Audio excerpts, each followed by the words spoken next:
ಶ್ರೀಮದ್ ವಾಲ್ಮೀಕಿ ರಾಮಾಯಣದ ಅಯೋಧ್ಯಾಕಾಂಡದ ನಡುವೆ ನಾವಿದ್ದೇವೆ. ಹತ್ರ ನಟ್ಟ ನಡುವಿನಲ್ಲೇ ಇದ್ದೀವಿ, ದಟ್ಟಡವಿಯ ನಡುವಿನಲ್ಲೂ ಇದ್ದೀವಿ. ಚಿತ್ರಕೂಟದಲ್ಲಿ ಶ್ರೀರಾಮನ ನೆಲೆ ಆಗುತ್ತಾ ಇದೆ. ಆ ಪರ್ವತವನ್ನು ಕಂಡು ಬಹಳ ಸಂತೋಷ ಪಡ್ತಾನೆ.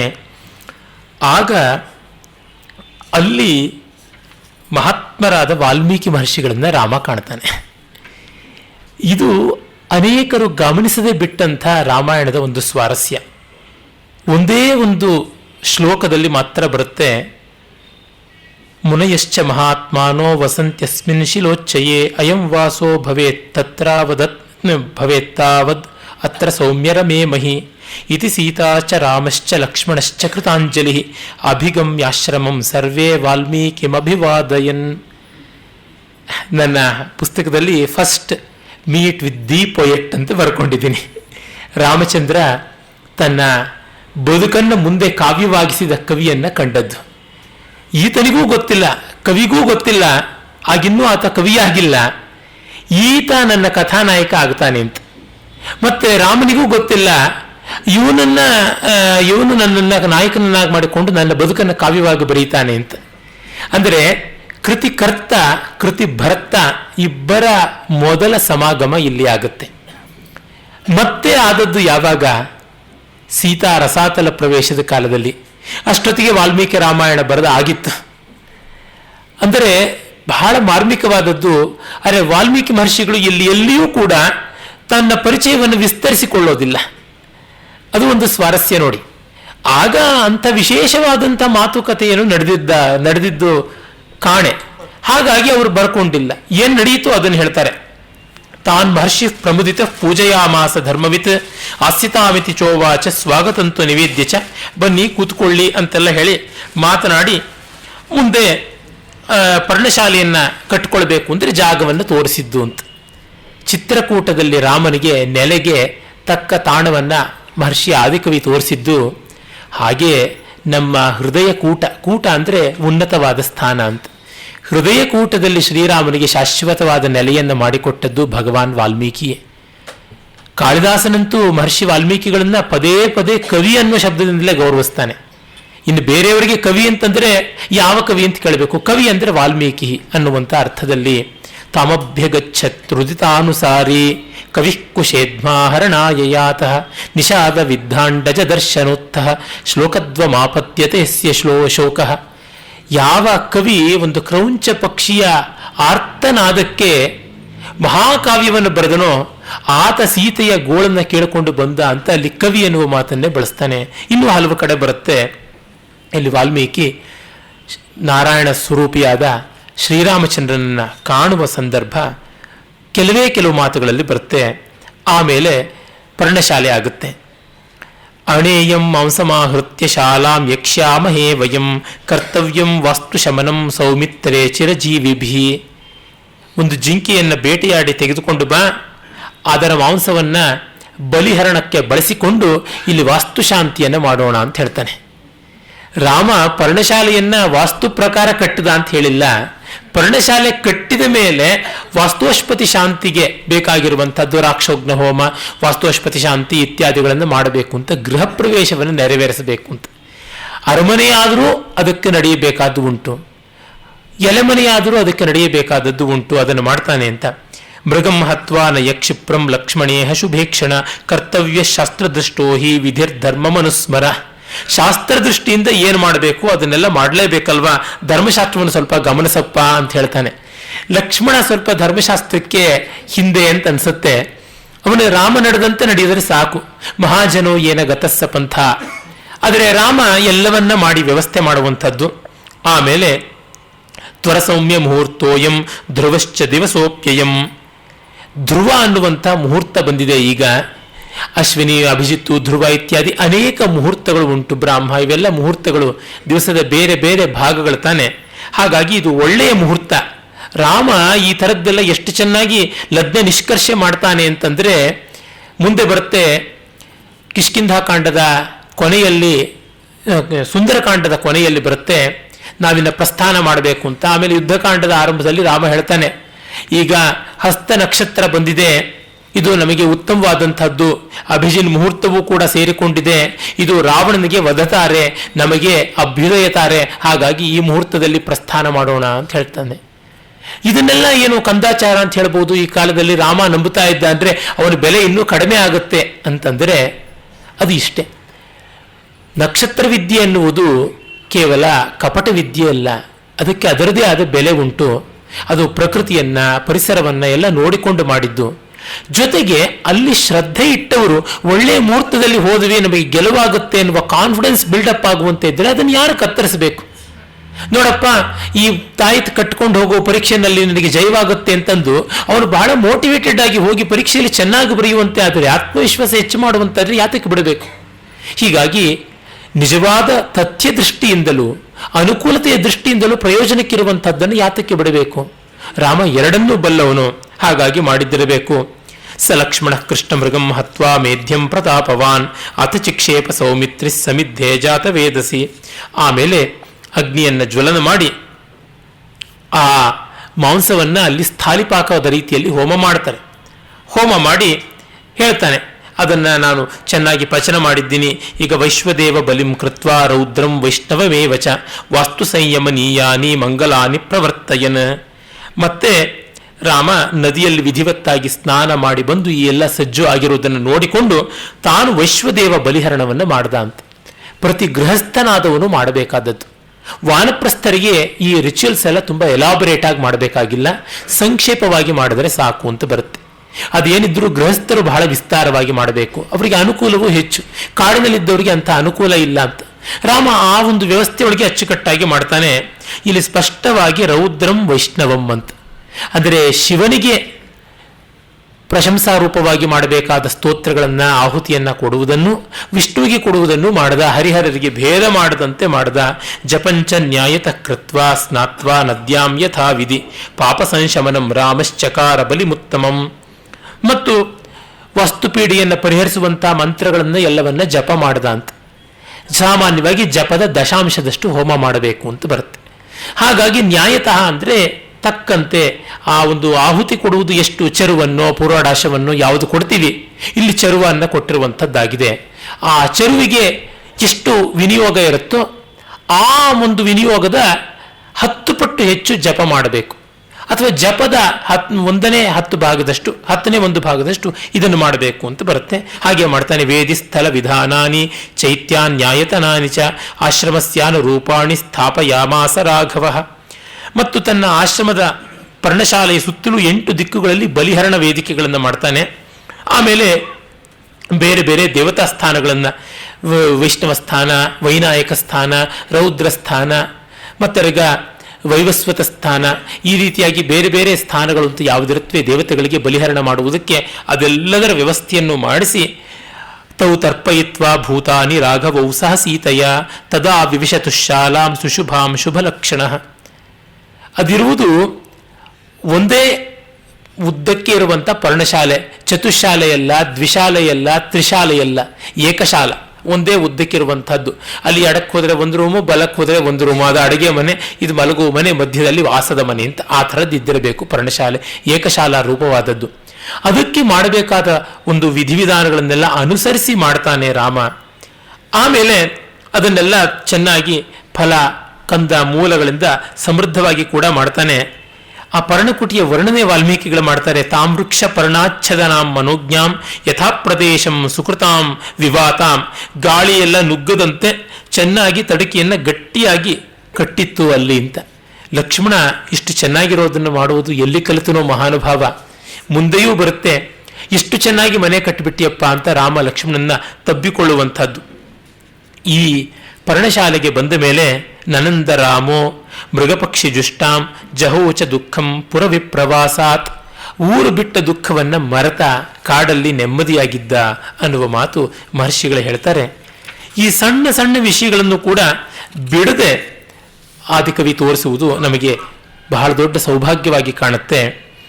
ಆಮೇಲೆ ಇತ್ತ ಕಡೆ ಅಯೋಧ್ಯೆಯ ಕಥೆ ಏನಾಯಿತು ಅಂತ ನೋಡಬೇಕು. ಸುಮಂತ್ರ ಹೋಗ್ತಾನೆ. ಹೋಗಲಾಗದ ಎಳೆಕೊಂಡು ಹೋಗುವಂತಹ ಕಾಲುಗಳಿಂದ ಅವನು ಪುರಪ್ರವೇಶವನ್ನು ಮಾಡಿ ರಾಜನ ಹತ್ತಿರಕ್ಕೆ ಬರ್ತಾನೆ, ದಶರಥನ ಹತ್ತಿರಕ್ಕೆ. ಅಳ್ತಾ ಇದ್ದಾಗ ದಶರಥನಿಗೆ ಬಹಳ ಬೇಸರವಾಗುತ್ತೆ. ಖಾಲಿ ರಥದಲ್ಲಿ ಬಂದ ಅಂತ ಕೇಳ್ತಾನೆ.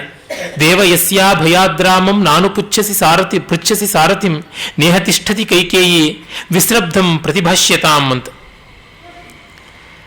ಆಗ ದಶರಥ ಕೌಸಲ್ಯೆಯ ಅರಮನೆಯಲ್ಲಿ ಇದ್ದ ಅಂತ ಅನ್ಸುತ್ತೆ.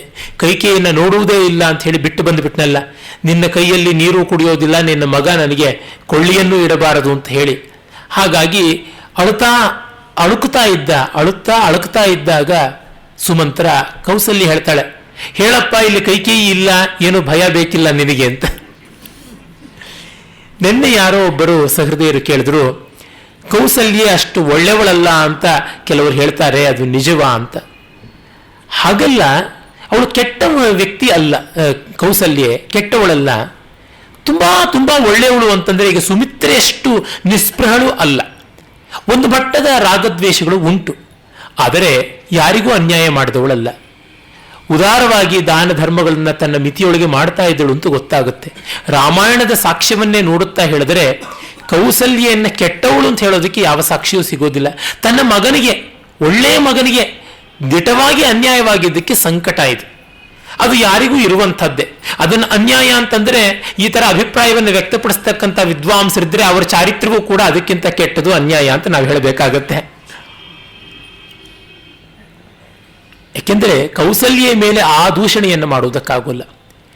ದಶರಥನಿಗಿಂತ ಹೆಚ್ಚು ದೃಢಮನಸ್ಕಳಾಗಿದ್ದಂಥವಳು ಮತ್ತು ಆಕೆಯಲ್ಲಿ ತಕ್ಕ ಮಟ್ಟಿಗೆ ಔದಾರ್ಯ ಬುದ್ಧಿಯೂ ಇದ್ದದ್ದೇ ಹೌದು. ರಾಮನ ತಾಯಿ, ರಾಮ ಒಂದು ಸ್ವಲ್ಪವಾದರೂ ತಾಯಿಯ ಗುಣಗಳನ್ನು ಹೋತಿಲ್ಲದೆ ಇರೋದಕ್ಕೆ ಸಾಧ್ಯ ಇಲ್ಲ. ಕೈಕೇಯಿಯ ಬಗ್ಗೆ ಅವಳಿಗೆ ಕಸಿ ಇತ್ತು. ಯಾವಾಗ ಅದು ಹೋಯಿತು? ಭರತ ಬಂದ ಮೇಲೆ ಹೋಯಿತು. ಹೀಗಾಗಿ ಭರತ ಕೌಸಲ್ಯನ್ನ ಕಂಡಾಗ ಕೌಸಲ್ಯ ತುಂಬ ಮುನಿದು ಅವನನ್ನು ಬೈತಾಳೆ. ಆಗ ಭರತ ಬೇಡ್ಕೊಂಡು ಶಪಥ ಮಾಡಿದಂಥ ರೀತಿಯನ್ನೆಲ್ಲ ಮುಂದೆ ನಾವು ನೋಡ್ತೀವಿ. ಆಗ ಕೌಸಲ್ಯ ಪೂರ್ಣವಾಗಿ ಬದಲಾಗ್ತಾಳೆ.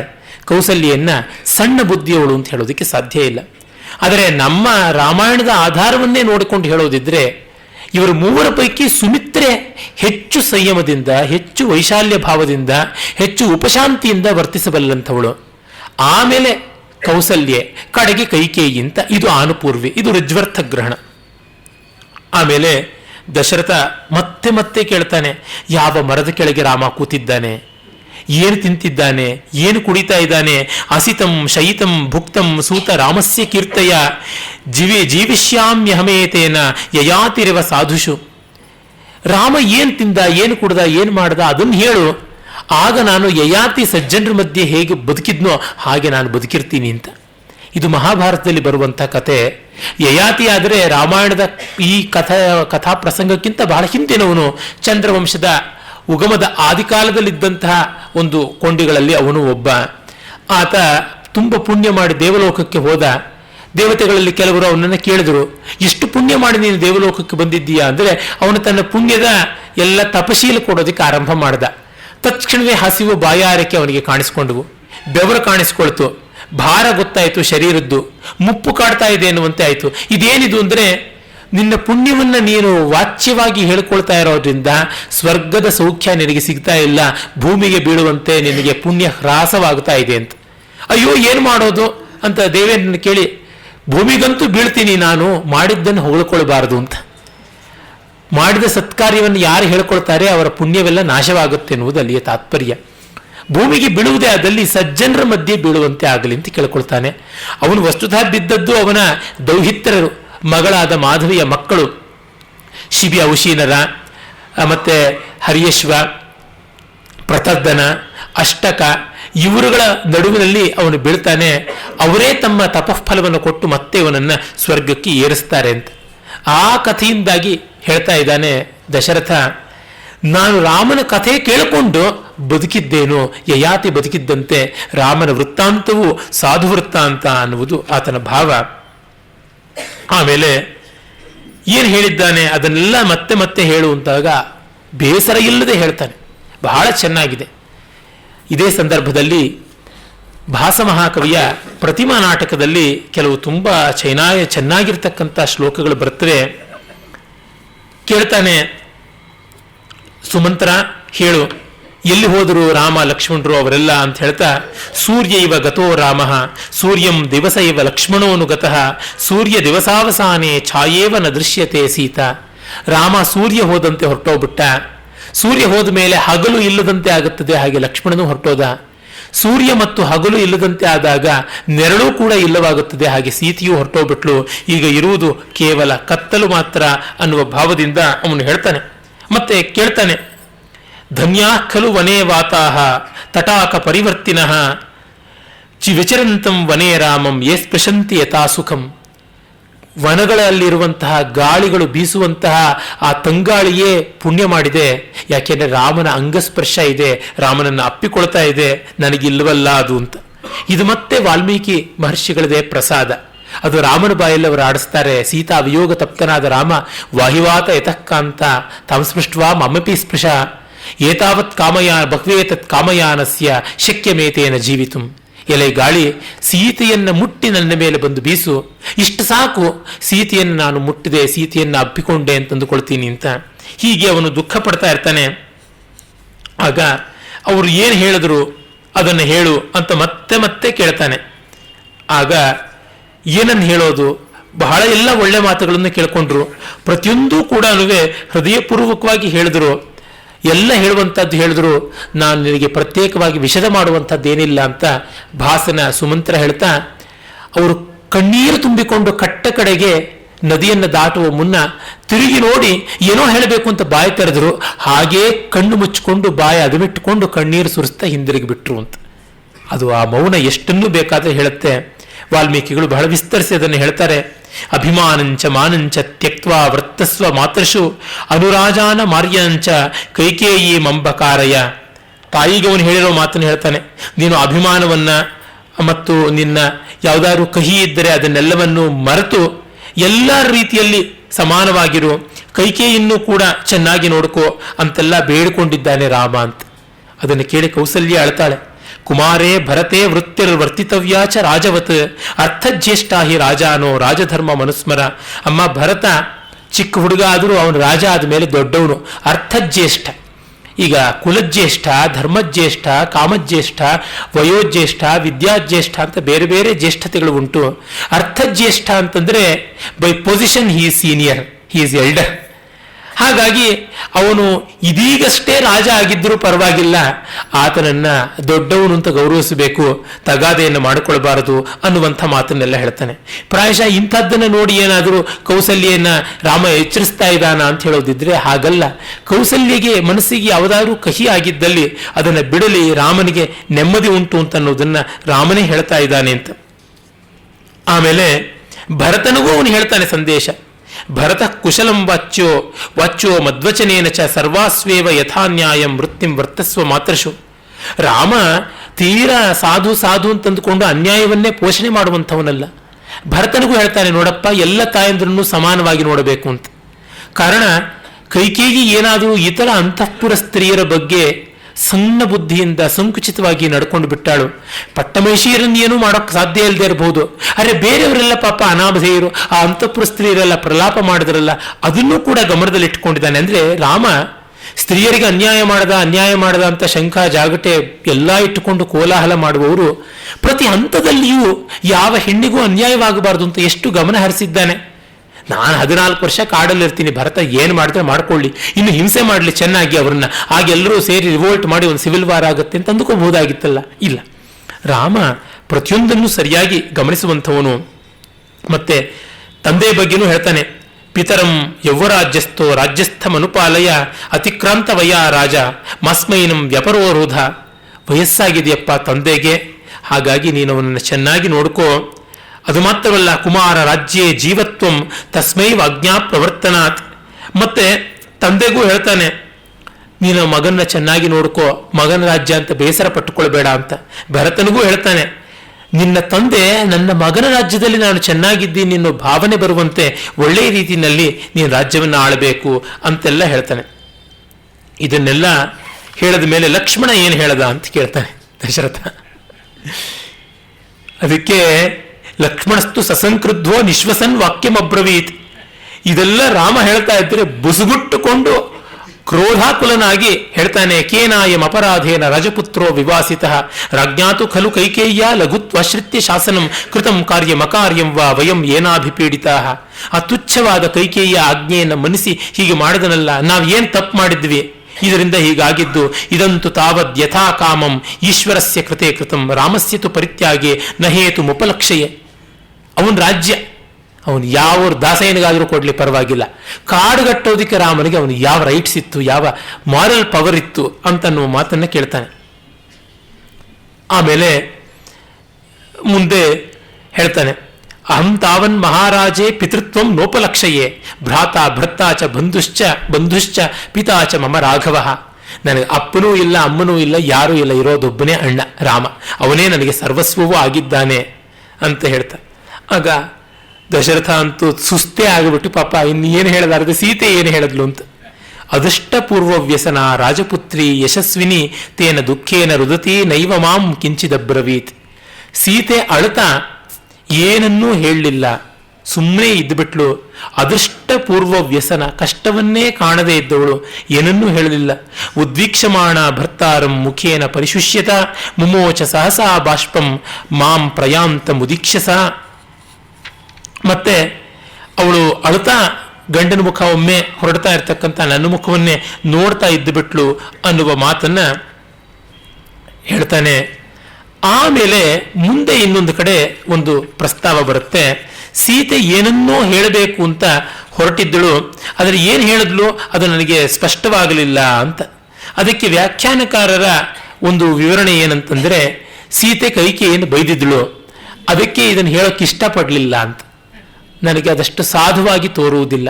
ಕಾರಣ ಇಷ್ಟೇ, ಲಕ್ಷ್ಮಣ ಬಾಯಿಗೆ ಬಂದಂಗೆ ದಶರಥನ ಬೈದಿರೋದು, ಕೈಕೇಯಿಯನ್ನು ಬೈದಿರೋದು, ನನಗೆ ಅಪ್ಪನೂ ಇಲ್ಲ ಯಾರೂ ಇಲ್ಲ ಅಂತ ಹೇಳಿರೋದನ್ನೂ ಅನುವಾದ ಮಾಡಿದ್ದಾನೆ.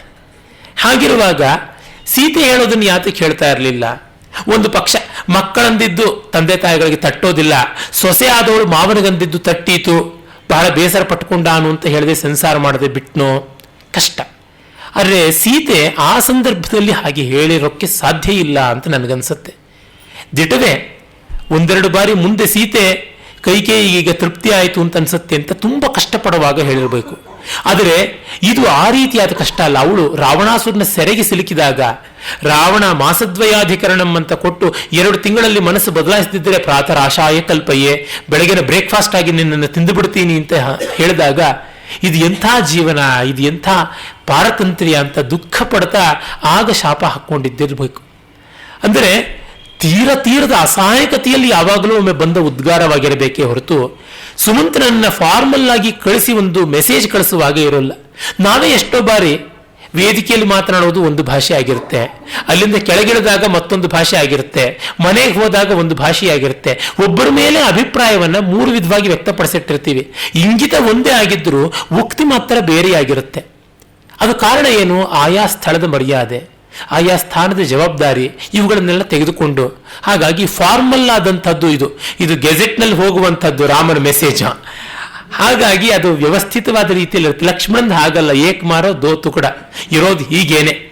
ಎನ್ನಯ ನುಡಿ ಠಾಟ ಡಾ ಢಣಂ, ಪಂಪನ ಭೀಮ ಹೇಳ್ತಾನಲ್ಲ, ನೀವುಗಳೆಲ್ಲ ಎರಲವಶಸ ಅಂತ ಕಲಕಲ ಅಂತ ಮಾತಾಡಿದ್ರೆ ನಾನು ಠಾ ಠಾ ಡಾ ಢಾಣ ಹಾಗೆ ಹೊಡೆದಂಗೆ ಮಾತಾಡ್ತೀನಿ ಅಂತ, ಮೂರ್ಧನ್ಯ ಅಕ್ಷರಗಳು ಅಂತ.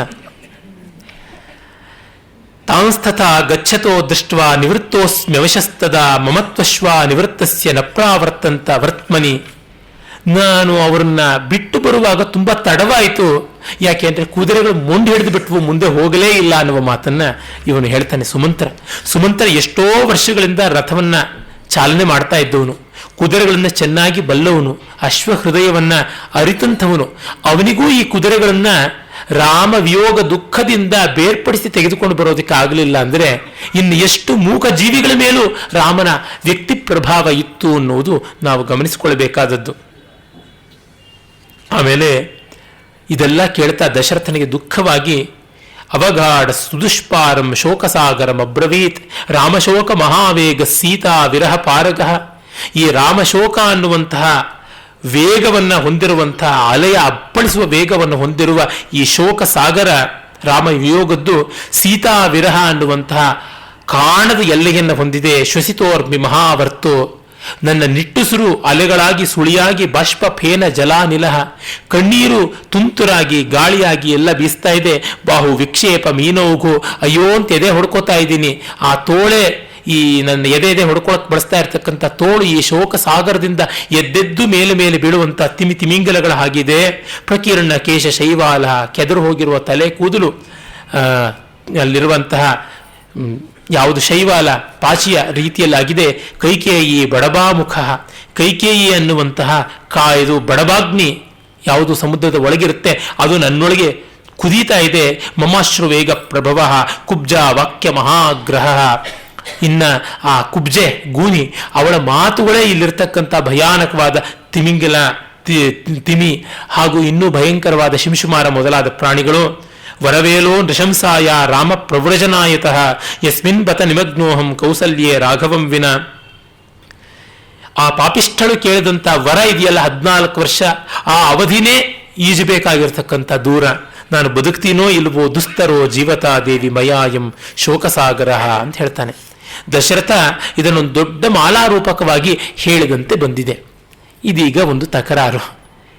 ದಶರಥ ಈ ದುಃಖದಲ್ಲಿ ಇಷ್ಟು ವಿವಿಡ್ಡಾಗಿ ನನ್ನ ಕೈ ಆ ಅಲೆಯ ಮೇಲೆದ್ದು ಬೀಳುವಂತಹ ಮೀನ ತಿಮಿಂಗಲಾದಿಗಳು, ನನ್ನ ಕಣ್ಣೀರು ಅಲ್ಲಿಂದ ಏಳುವಂತಹ ತುಂತುರು, ಕೈಕೇಯಿ ಬಡವಾಗ್ನಿ, ಮಂಥರೆ ಅಲ್ಲಿರುವಂತಹ ಭಯಾನಕವಾದಂತಹ ಪ್ರಾಣಿ, ಮತ್ತು ಈ ದಡವೇನೆ ಅವಧಿ, ಸೀತೆ ಅನ್ನೋದು ಆ ಕಡೆಯ ದಡ, ರಾಮ ಅನ್ನೋದು ಇನ್ನೊಂದು ದಡ, ಈ ಶೋಕವೇ ಸಾಗರ ಅಂತ ಹೀಗೆಲ್ಲ ವಿಸ್ತಾರ ಮಾಡುವಂತಹದ್ದು ಸಾಧ್ಯವಾ, ಸಾಧುವ?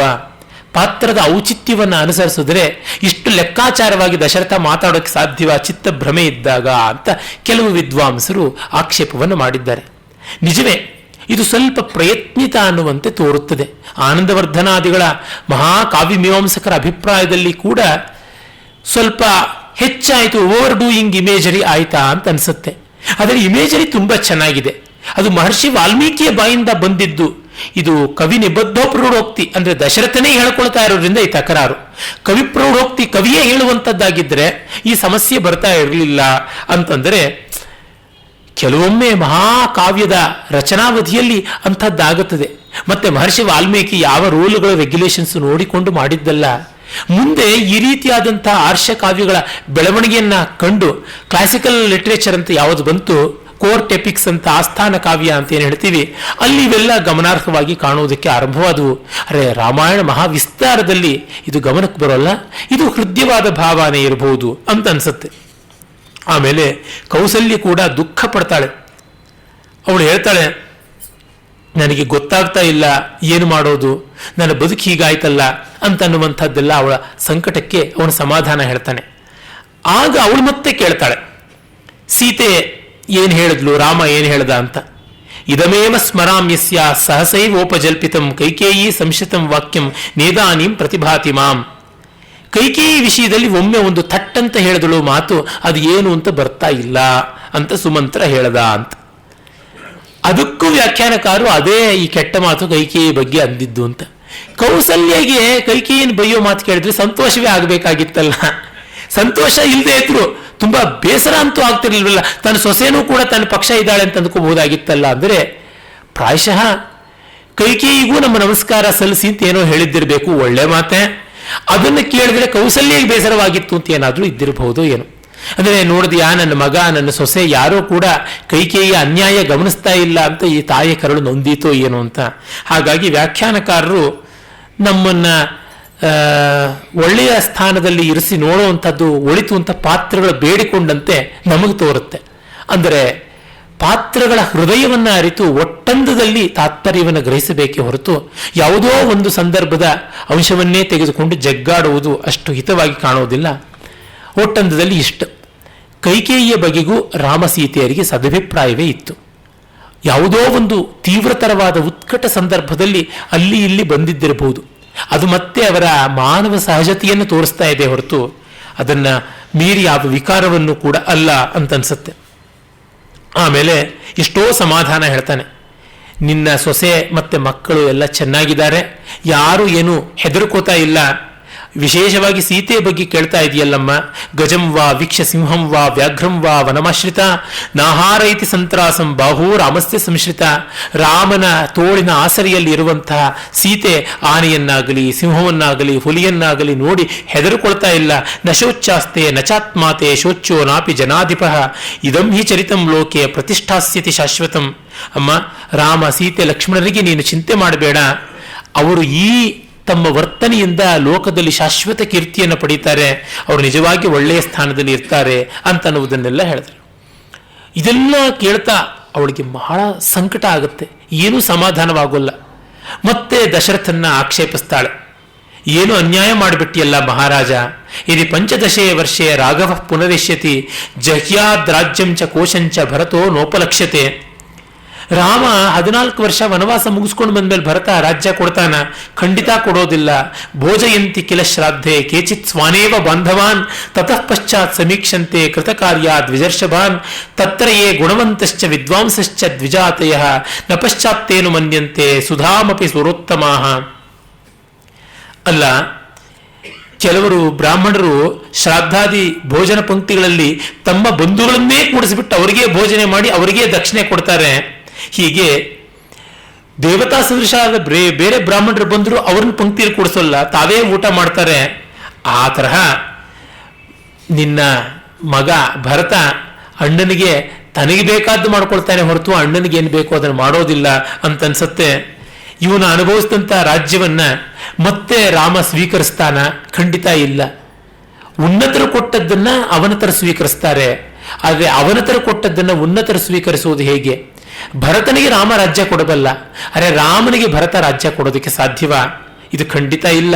ನ ಅಪರೇಣಾಹೃತಂ ಭಕ್ಷ್ಯಂ ವ್ಯಾಘ್ರ ಖಾದಿತುಮಿಚ್ಛತಿ ಇವಮೇವ ನರವ್ಯಾಘ್ರ ಪ್ರಲೀಢಂ ನ ಮಂಸ್ಯತೆ. ಬೇರೆ ಪ್ರಾಣಿಗಳ ಬಾಯಿ ಹಾಕಿದಂಥ ಮಾಂಸವನ್ನ ಹುಲಿ ಸಿಂಹ ತಿನ್ನುತ್ತವಾ? ಇಲ್ಲ. ಹಾಗಾಗಿ ನನ್ನ ರಾಮನಿಗೆ ಎಂಜಲ್ ರಾಜ್ಯ ಇಷ್ಟವಾಗುವುದಿಲ್ಲ, 14 ವರ್ಷ ಅಲ್ಲ ಅವನು ಶಾಶ್ವತವಾಗಿ ರಾಜ್ಯವನ್ನು ಅನುಭವಿಸುವಂತೆ ಕಾಣೋದಿಲ್ಲ ಅಂತ ಬೇಕಾದಷ್ಟು ಹೋಲಿಕೆಗಳು ಕೊಡ್ತಾಳೆ. ಹುಳಿ ಹಿಡಿದಂಥ ಸೋಮವನ್ನ ಆಹುತಿಗೆ ಕೊಡ್ತಾರ, ಅಥವಾ ಒಂದು ಯಾಗದಲ್ಲಿ ಬಳಸಿರ್ತಕ್ಕಂಥ ಯಾಗ ಪರಿಕರವನ್ನು ಮತ್ತೊಂದು ಯಾಗಕ್ಕೆ ಬಳಸ್ತಾರ ಅಂತ? ಇಲ್ಲ. ಒಂದು ಯಾಗದಲ್ಲಿ ಬಳಸಿರ್ತಕ್ಕಂಥ ಪರಿಕರವನ್ನೆಲ್ಲ ಕಡೆಯಲ್ಲಿ ಮಾಡುವಂತಹ ಯಾವ ಒಂದು ಅವಭೃತೇಷ್ಟಿ ಅಂತ ಇದೆ, ಅವಭೃತೇಷ್ಟಿಯನ್ನ ನೀರಿನಲ್ಲಿ ಮಾಡಿ ಆ ಅವಭೃತೇಷ್ಟಿಯ ಜಲ ತಟಾಕದಲ್ಲಿ ಏನೇ ಎಲ್ಲವನ್ನು ಹಾಕಿಬಿಡ್ತಾರೆ, ಮತ್ತೆ ಅದನ್ನು ಬಳಸುವಂತೆ ಇಲ್ಲ. ಈಚೆಗೆ ಅದು ಬಳಸೋಕೆ ಆರಂಭ ಮಾಡಿದ್ದಾರೆ. ಯಾಕೆಂದ್ರೆ ವಿಶೇಷವಾದ ವೃಕ್ಷಗಳು ಖದಿರ ಅಂತೆ, ಪಾಲಾಶ ಅಂತೆ, ಬೇರೆ ಒಂದು ಬನ್ನಿಯ ಮರದ ಮೇಲೆ ಬೆಳೆದಿರತಕ್ಕಂಥ ಅಶ್ವತ್ಥ ವೃಕ್ಷದ ಕೊಂಬೆಯಿಂದ ಅದು ಪೂರ್ವ ದಿಕ್ಕಿಗೆ ಹೋಗಿ ಈಶಾನ್ಯದ ಕಡೆಗೆ ಕವಲು ಚಾಚಿರಬೇಕು, ಅದರೊಳಗೆ ಉತ್ತರಾರಣಿ ಅಧರಾರಣಿ ಮಾಡಬೇಕು. ಅಂಥದ್ದೆಲ್ಲ ಮತ್ತೆಲ್ಲಿ ಸಿಗೋದಕ್ಕೆ ಸಾಧ್ಯ? ಹಾಗಾಗಿ ನೀರಿಗೆ ಹಾಕಿ ಮತ್ತೆ ಈ ಕಡೆಯಿಂದ ತೆಗೆದುಕೊಂಡು ಬರ್ತಾರೆ. ಅಷ್ಟೇಕೆ ದರ್ಬೆಗಳನ್ನೇ ಈಗ ರೀಸೈಕಲ್ ಮಾಡ್ಕೋತಾ ಇದ್ದಾನೆ. ಅದರಿಂದ ಈಗ ಅದು ನಡೀತಾ ಇಲ್ಲ. ಹಿಂದೆ ಹಾಗಿತ್ತು. ಒಂದು ರೀತಿ ಇಂಡಸ್ಟ್ರಿ ಇದ್ದಂತೆ ಅದು ಕೂಡ ನಡೀತಾ ಇತ್ತು. ಅದನ್ನು ಕೆತ್ತಿಕೊಡುವವರು ಮಾಡಿಕೊಡುವವರು ಎಲ್ಲ ಯಜ್ಞದ ಸ್ವರೂಪವೇ ಹಾಗೆ ನಿಂತ ನೀರಾಗುವಂತೆ ಅಲ್ಲದೆ ವಿಶಾಲವಾಗಿ ವ್ಯಾಪಕವಾಗಿ ಲೋಕದಲ್ಲಿ ಇರುವಂಥದ್ದು. ರಾಮ ಇನ್ನೆಂದೂ ಅಯೋಧ್ಯೆಗೆ ಬರುವುದಿಲ್ಲ. ಅದರಿಂದ ನಿನ್ನಿಂದ ಈ ರಾಜ್ಯ ಹಾಳಾಯಿತು. ತತ್ರತ್ವಂ ಚೈವ ಮೇ ನಾಸ್ತಿ ರಾಮಶ್ಚ ವನಮಾಶ್ರಿತ. ನೀನೂ ಇಲ್ಲದಂತೆ ಆದೆ, ನನಗೂ ಕೂಡ ಕಾಡಿಗೆ ಹೋಗೋದಿಕ್ಕಾಗ್ತಾ ಇಲ್ಲ. ನವನಂ ಗಂತುಮಿಚ್ಛಾಮಿ ಸರ್ವತಾ ನಿಹತಾತ್ವಯ. ನೀನು ನನ್ನನ್ನು ಹಾಳು ಮಾಡಿಬಿಟ್ಟೆ, ನನ್ನ ಕೊಂದಂತೆ ಆಯ್ತಲ್ಲ ಅಂತ. ಹಲವರು ವಿದ್ವಾಂಸರು ಈ ಕೌಸಲ್ಯೆಯ ಕಟುವಾದ ಮಾತುಗಳಿಗೆ ಅವಳು ಕೆಟ್ಟವಳು ಅನ್ನುವ ಭಾವನೆ.